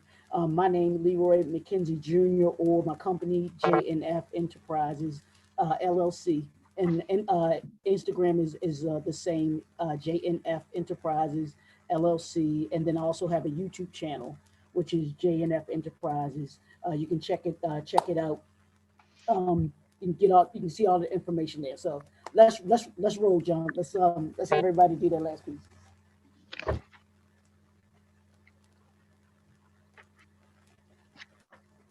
Have everybody do one more poem. So Leroy's right, me, him, and Kendell had a pandemic. A year in a panic. No, wait. I'm sorry. A year in a pandemic. Even that is systemic, largely affecting the black and brown. Maybe that's the reason they played it down. 2021, everyone in their bag. Black-owned business is now the new swag. Ain't that some shit? I love it, though. I ain't mad. It's time we build and support our own. Spending it elsewhere is really sad. Lockdowns, curfews, storming buildings. The village of the privilege is on full display. You know, there's no way in hell we can act that way and not get shot. Countries on antibiotics from an infection. Going to take more than stimulus relief to keep people safe and off the streets. Tensions are high and too tight to mention. People losing their jobs and there's no cash in their pension. Everything is virtual now. Please keep your distance. 6 feet apart, wash your hands, stay sanitized. Don't pass it to me. I want no contact. The disease death rate is higher than NASDAQ. Money is scarce. People are robbing and stealing. The young boys catch a lick and scream, oh, what a feeling. Feels like you're going mass. So I read body language as they walk past. Vaccines are in demand. People on the fence about taking it, though. Want to be sure it's safe and you won't end up like Jane or John Doe. Should the kids go back to school or keep it virtual? Are their behaviors changing? Changed everything. But racism and hatred is not a new thing. It's always been a behavior that's taught. Who would have thought that we would be wearing a mask, concealing your profile? How long will this last? We lost so many people within a year. When you think about it, how can you not shed a tear? In peace. I'm trying to feel like a novice around you guys, man. Come on now, Mr. Eugene. I'm a novice around you, sir. Don't need no way. He's sitting over there looking like Richard Roundtree, talking about he's not. I love it. I love it. Looks good. Yeah, yes. That looks great. Mm-hmm. All right. So we're gonna go ahead and let Mr. Otis Sprow do one before we get out of here. Everyone's gonna do one before we get. Okay. This one you'll get it. We're gonna go back heavy for a bit. Yeah. I'm listening. It's called At the Knock. Yes, sir. All right. At the what? At the knock. Oh. I never heard the steps on the stairs, but I did hear the knock. Not unusual, but not that usual either. Before this time, there was a time I hoped would never end. the time that started when I conceived you, the time of the most precious worldly love I have ever known.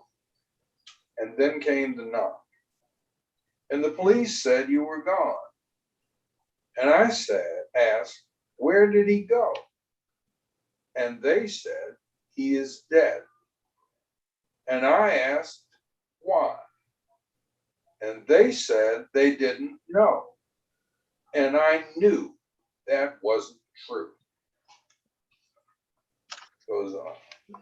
Oh, they may not have known which way the fingers pointed, or they may not have known if there was an open radio channel at any point to hear you, or if the exact tones in your final groans could even be heard. But that is not what I was asking. And that they knew. But they wanted to say they didn't know. So now, I want to become a mightier force than just a wrecked home for moans. Now, when it is about to be written, I want to make sure no slant views will ever cause you to be disremembered. If only this road could have had a stronger bond, in a bolder style, with a more persuasive grasp, to show me which is the way to go for you. But ma'am, what else could we do? He was dark and dangerous. That alone was enough to make us fear for our lives. Damn, yeah. Yeah, that's Wow. Yeah, Dark and dangerous. Dark and dangerous. That's deep. That's deep, Mr. Otis. That is Because we all definitely know it's true. right. And then the darker you are, the more dangerous you are. right. That's how they look at us. Yeah, he's a brave one, right? That was awesome. All right. LaKisha Love Dawn Askins is next. Right. So this next piece is called Wrong Black Woman. I wrote this in light of the recent murder of a 16-year-old that was killed last couple weeks ago. All right. You got to be careful in these streets. You're going to mess around and shoot the wrong black woman and your kids won't eat. History tells us it was Big Mama who fed the babies, black and white. It was her with your baby on the left breast and her child on the right. Y'all better be careful in these streets. You're going to mess around and shoot the wrong black woman and your kids won't sleep. It's always been Big Mama bringing the warm milk and cookies. It was her bringing the hot toddies and wiping their snot boogies, rubbing vapor rub and whispering a prayer, their head in her bosom, showing that she cares. Y'all better be smart before pulling the trigger. Every woman is not your average nigga. You know, the one you thought her death wouldn't matter because it was your daughter that had all the boys on the block saying that they had her because you killed Big Mama that would have taught her the value of her body, that there was a difference between being a woman and being a thotty. But you moved too quick and you didn't think it through. You shot your most valuable asset. Now what you gonna do? And I know what y'all are thinking. We're worth more than this. You talk as if our worth is valued upon how much other people can get. Of course not. But it's them who's holding the guns. And if it takes me reminding them how much they need us, then damn it, they won. I need them to be careful in these streets because I'm damn sure the wrong black woman. My kids got to eat. Damn. Yeah, love you. Oh my God, that is right there. That's fine. I was hoping you was gonna share that poem, fam. I really was. Woo. Thank you. I love that. Oh, Yeah, I love that too. Yeah. The Oh, wrong black woman. The wrong. You got the wrong black woman. mess around and won't nobody eat.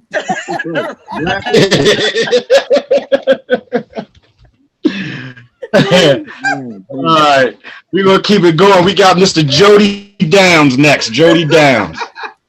And she said she meant every word of that too. That was good. You know she did. That was good. And she used the right inflections too. She said, hey, Right. God. A little bit. Right. Yeah, it's good. Good. Good, LaKisha. Jody still there? Oh yeah, here I go. Look, I was just listening for real. I mean, I'm like amazed at everybody for real. Like it's real heavy. It's real heavy. Yeah, it is. Yeah. But, I got a piece. I think this one kind of like long, but I'm gonna drop it. It's like a boom. And LaKisha, while he's waiting, it looked like you found your light, girl. Girl, that's my phone. That's the Oh, it's coming strong. I was like, let me see if I can use this flash on this phone. And it works great, actually. Thank you.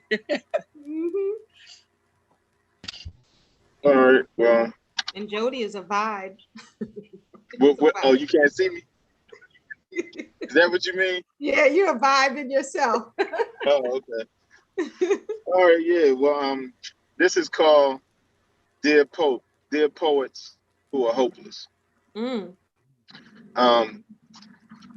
Dear poets, fear is only hopeless. Blind eyes even cry tears unnoticed, but too near death to focus.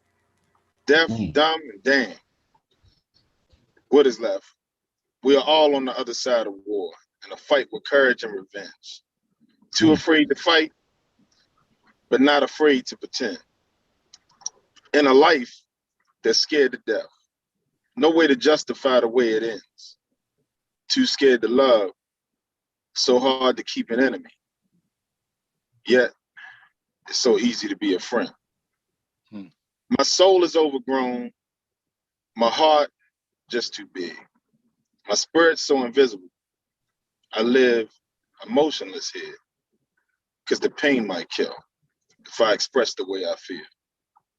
If I expose my fears before death, my only wish, my three brothers could somehow just reappear, having cried in over 20 years.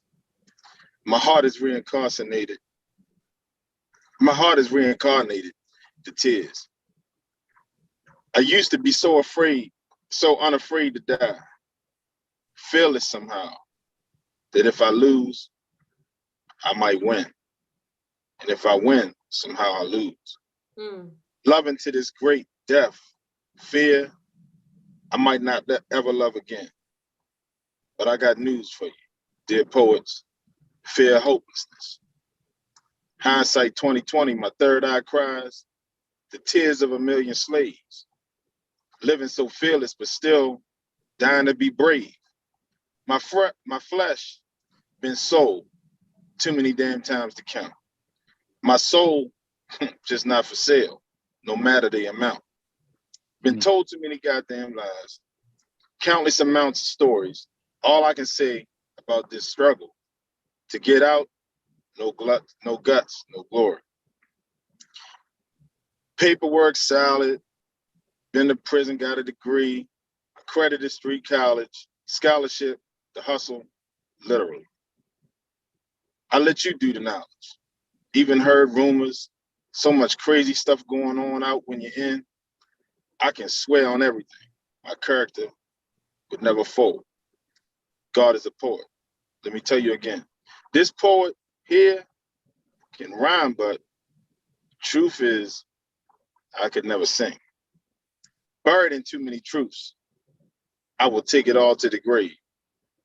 I will take my koof with me. I could never have been a slave. I would never even say never. But then to think about those pictures and see their names, I would rather die being brave. They never had to fear though.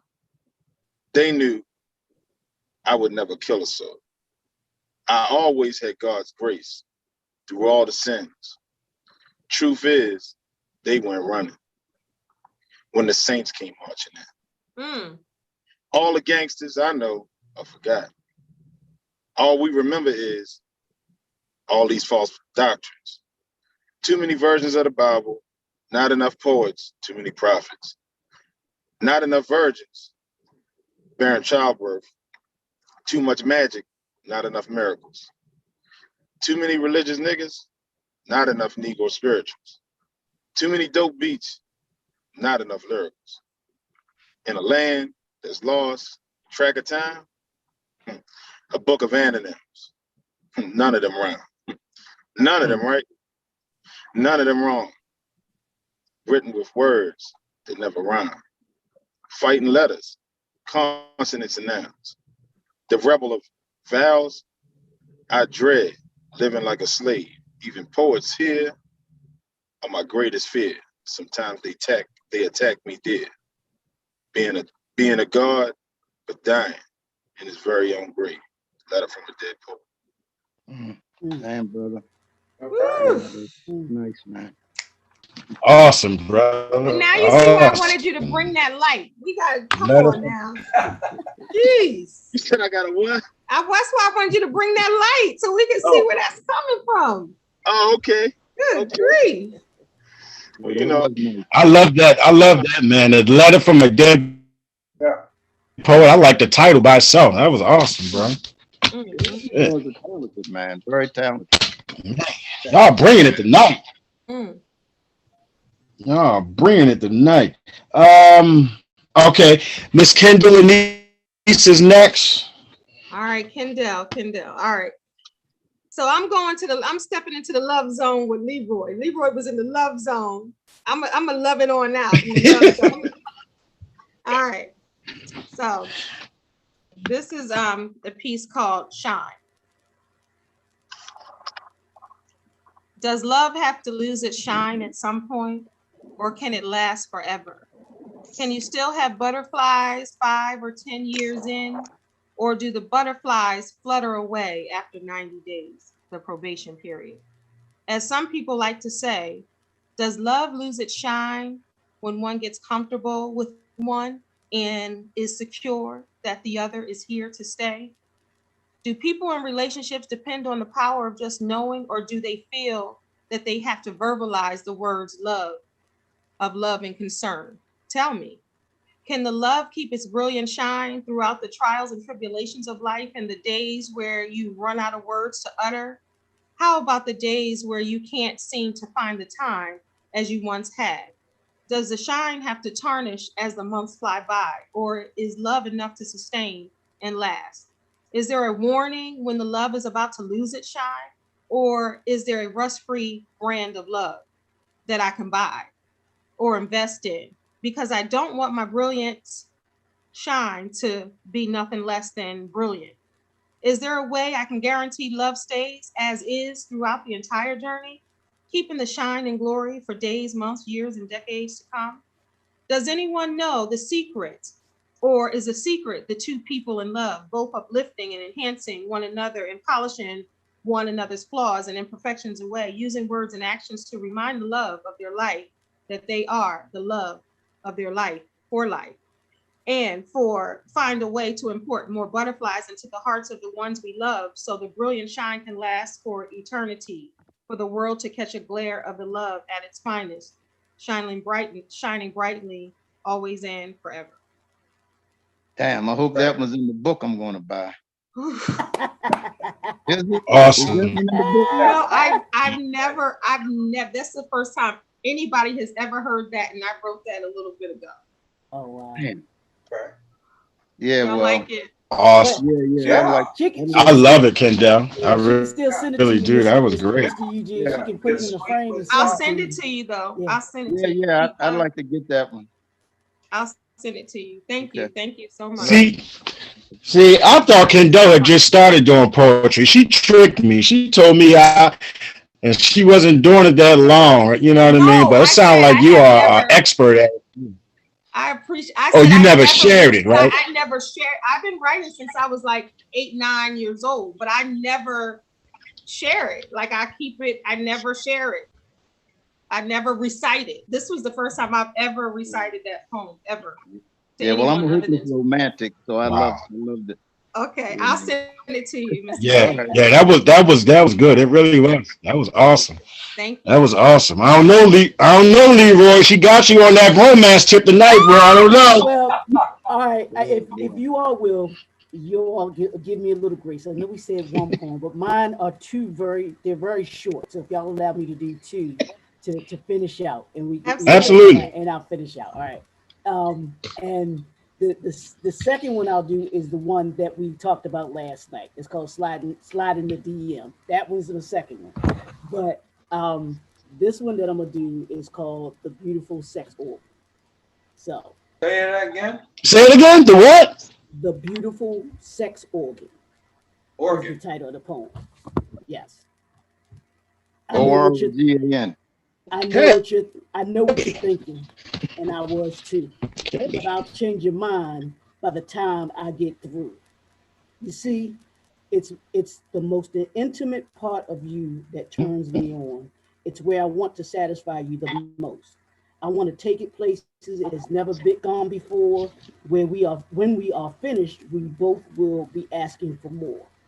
I will make you smile. Oh, it will make you smile. It will make you laugh. And hopefully it will make you feel good inside and out.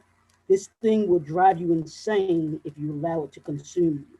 It can even be used as a weapon when properly talked to. Men possess it and women do too, but it's all in how you use it and make it do what it do. It can be untamed.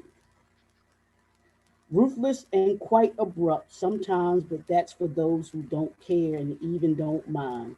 It can be gentle or even caring when it wants to be, and it can turn on you and bring you to your knees. It can be complicated, even hard to understand when it's out of control, but when it's right, it can break the mold. When it's brand new, it is cute and promising. When it grows up, it can be all encompassing. You can be known for it if you're in the right field. And many have said those who have it may even have sex appeal. You can you can mesmerize with it, even be charming too, but many still have not mastered all that it can do.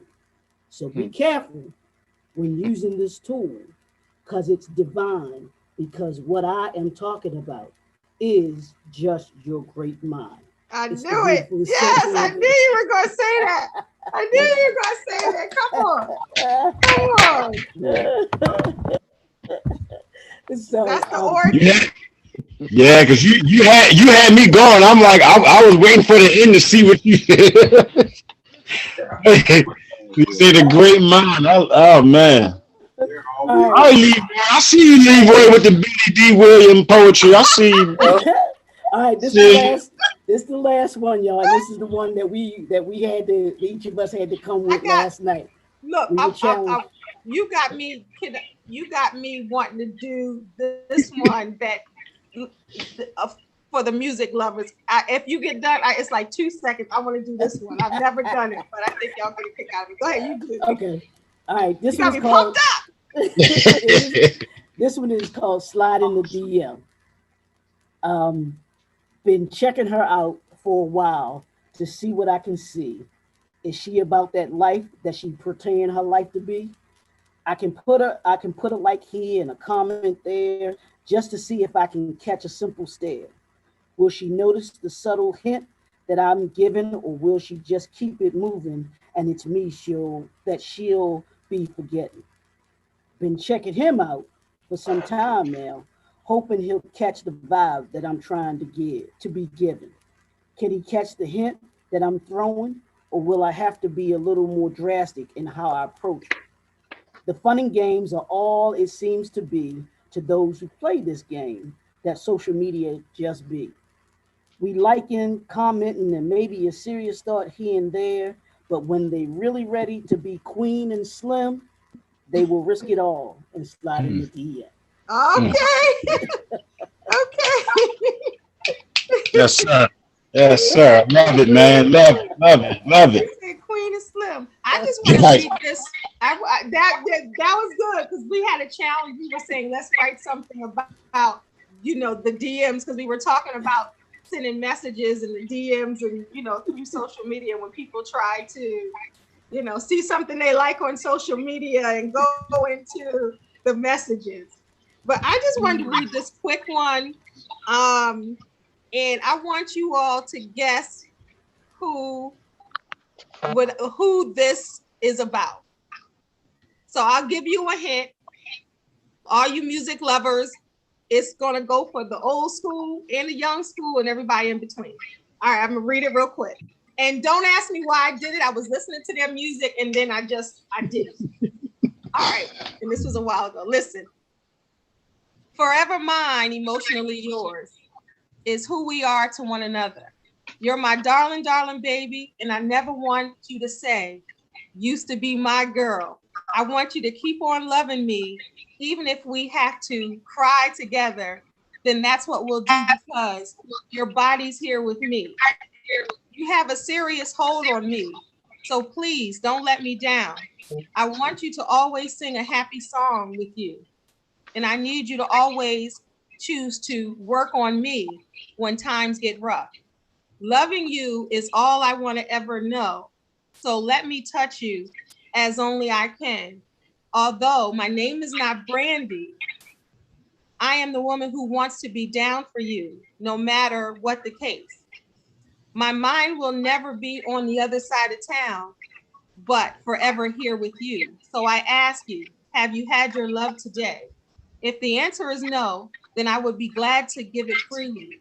You know more than anyone that is there is there's a message in our music. And no one can sing our praises as we can to one another because you are indeed forever mine. Thanks to the legendary group, the mighty what? OJ. Is that the Delphonics? OJ. OJ's. OJ's, baby. It's Mr. Eugene singing.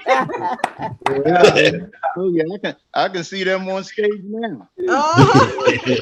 I'm definitely old school.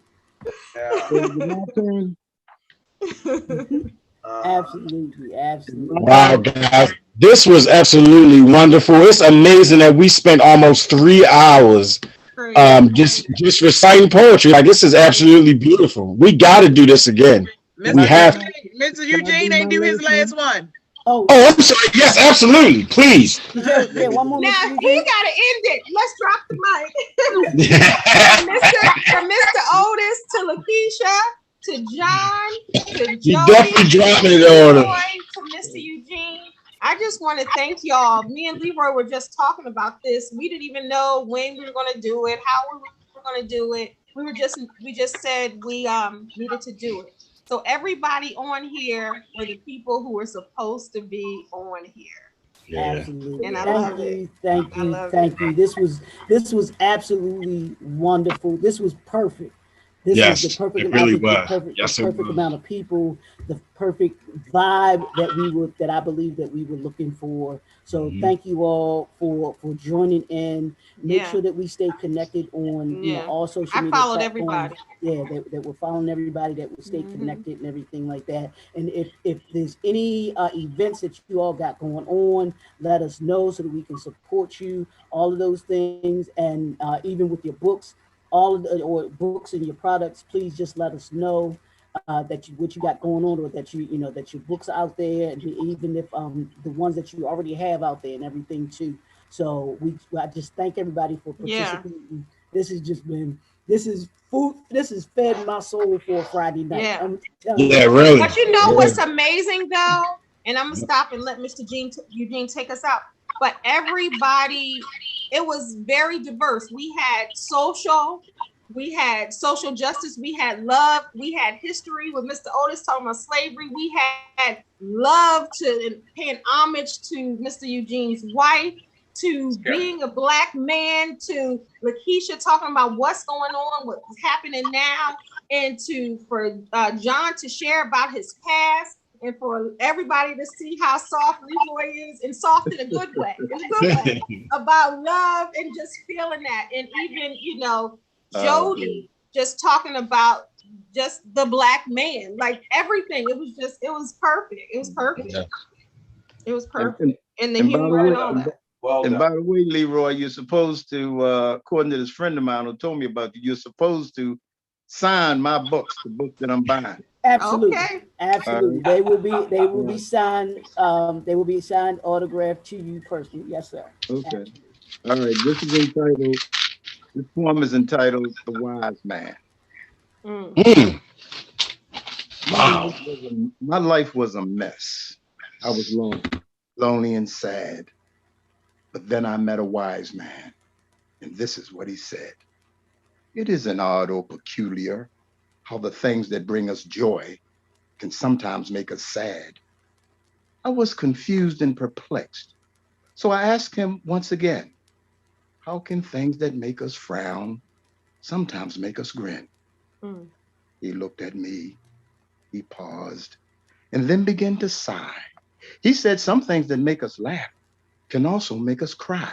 He was an enigma, a puzzle, talking in riddles.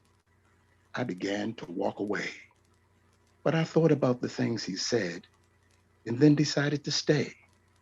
I didn't question him again. I suddenly realized he was a wise man and his wisdom was my prize. So I kept my mouth shut. I began to listen instead. It seemed he read my mind, reached into my soul. And this is what he said.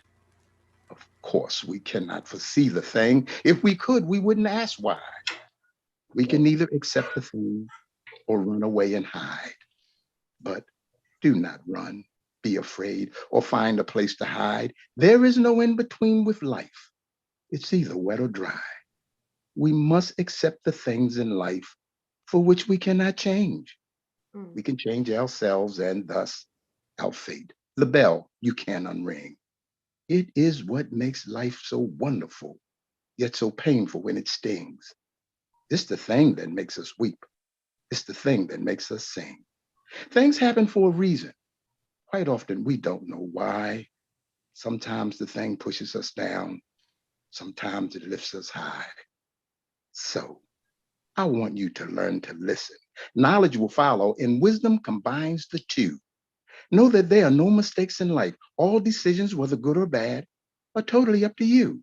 Mm. Life is a journey, down the road, if you will. At the end, a fork and a gate.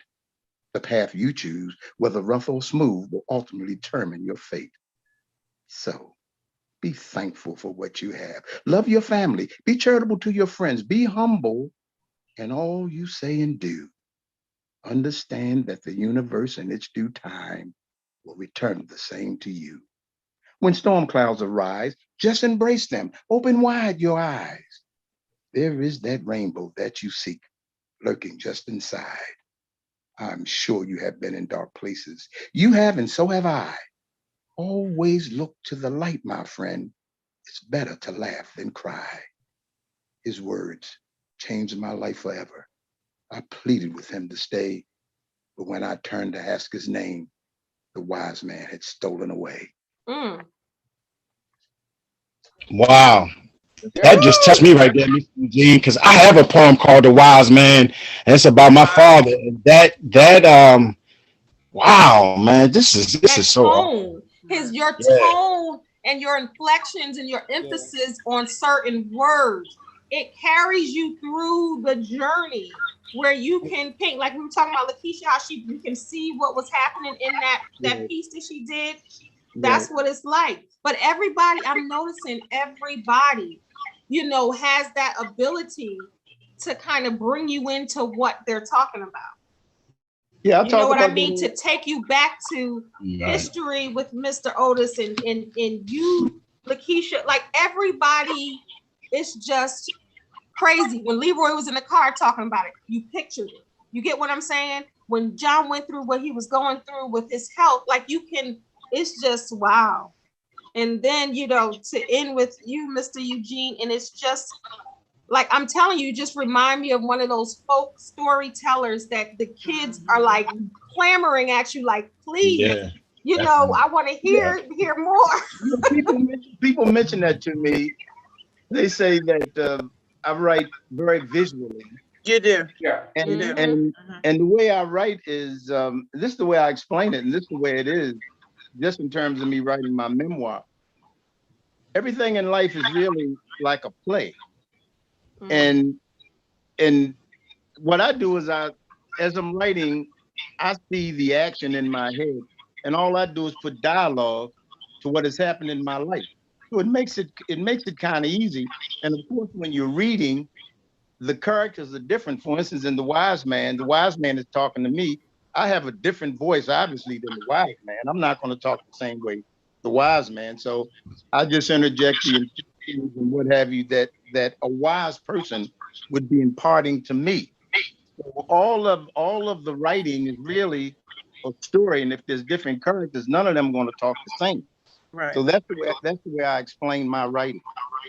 It honestly, Mr. Eugene, it gets off like you are talking to you, like you're telling yourself a story, and we're just eavesdropping. That's what. That's Yeah. it feels like. Yeah, I got you. But I've enjoyed this immensely, man. And just think, I'm so poor at this. I was on for about 10 minutes, and on the screen it said, "We'll let you in a minute." And I'm waiting and waiting and waiting, and I said, "Well, shoot, man, let me just turn this thing off because something's going on." And finally, I hit something. Don't ask me what. And then it put me, it showed me you guys. Then of course they had the TV blasting because I didn't know what was going on. So anyway, I enjoyed this immensely, man, and look forward to future sessions. Absolutely, absolutely. We're definitely glad that you were able to get on. Definitely. Yeah, thank you, guys. Thank you, Leroy. Thank you.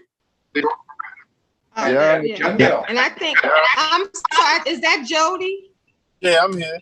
Yeah, he's still sorry. there. I think you might have been waiting. We were enthralled with Mr. Eugene's poet, so I'm home. So I'm sorry if you were waiting for a minute. I didn't look up there. Yeah, I had found. Oh man. Oh, I'm boy. sorry. You were there for a while. I'm sorry about that.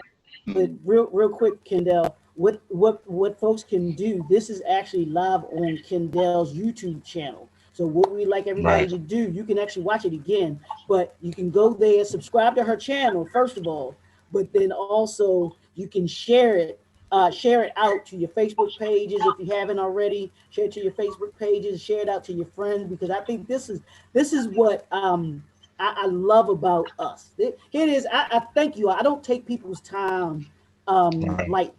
This, you all could have been anywhere else on a Friday night doing what you usually do, but you all chose to come and share a part of you tonight.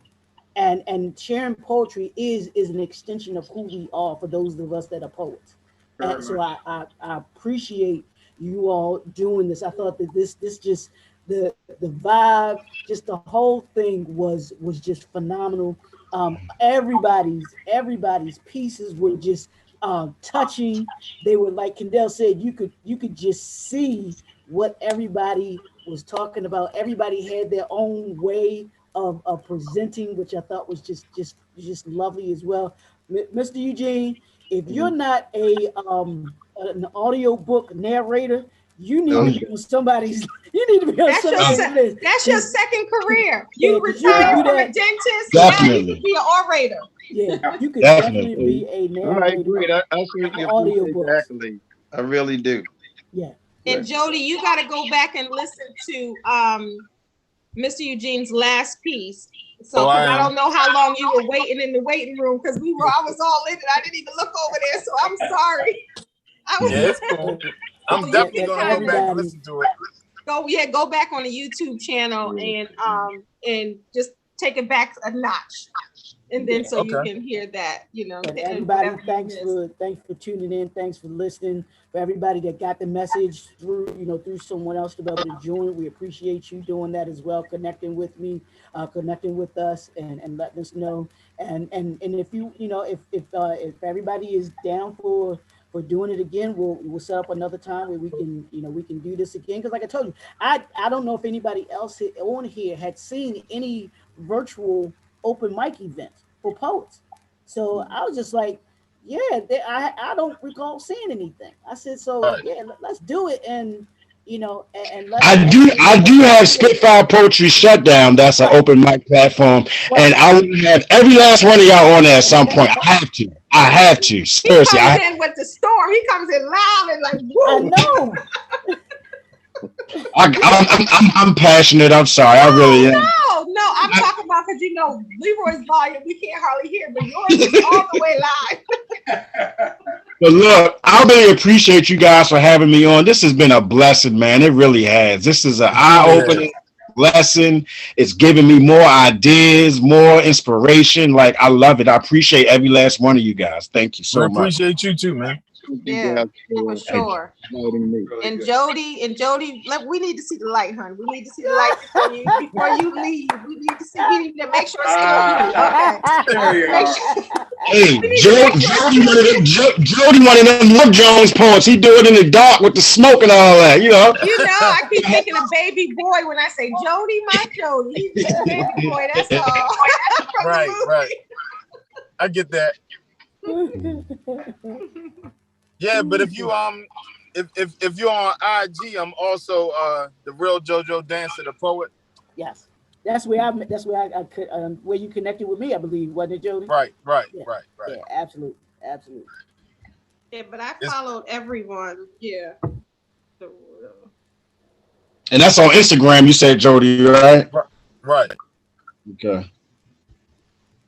I'll probably have to get so I follow everybody.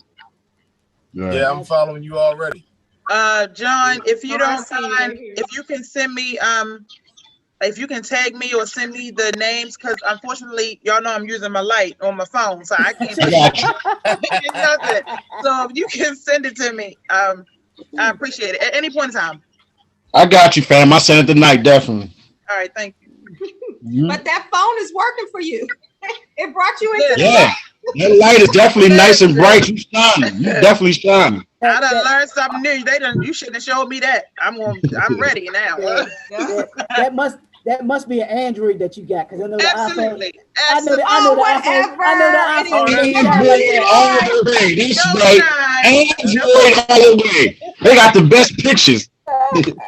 You guys need to write some comedy scripts. And what y'all need to do. Right. You just gave me an idea. They write a comedy script in poetry. We write a comedy script in poetry. Wow. I think Mr. Otis Mr. Otis wanted to say something. Did you want to say something? Oh no, it was great. Yeah, enjoyed it. Yeah, this is a good way to spend a Friday night. Yeah, absolutely. Really. Absolutely. Seriously. Yeah. Yeah. So if we're all good, everybody enjoy the rest of your night. Enjoy the rest of your weekend. Have a great weekend. And once again, we appreciate y'all for stepping to the mic in this National Poetry Month open mic explosion, y'all. And I think we had just that tonight. Oh yeah, we and definitely it's on the did. podcast still too, so I don't know how the audio quality is, but this is the longest podcast I've done. Oh, okay. 3 hours. So I don't know how the audio. We have to go back and listen, but it's on YouTube. Absolutely. Okay. Absolutely. So all right, everybody. Have a good night. Hey guys, y'all be safe out here. See you next time. All right. Good night, everybody. Be blessed. God is a poet. Gonna turn off everything.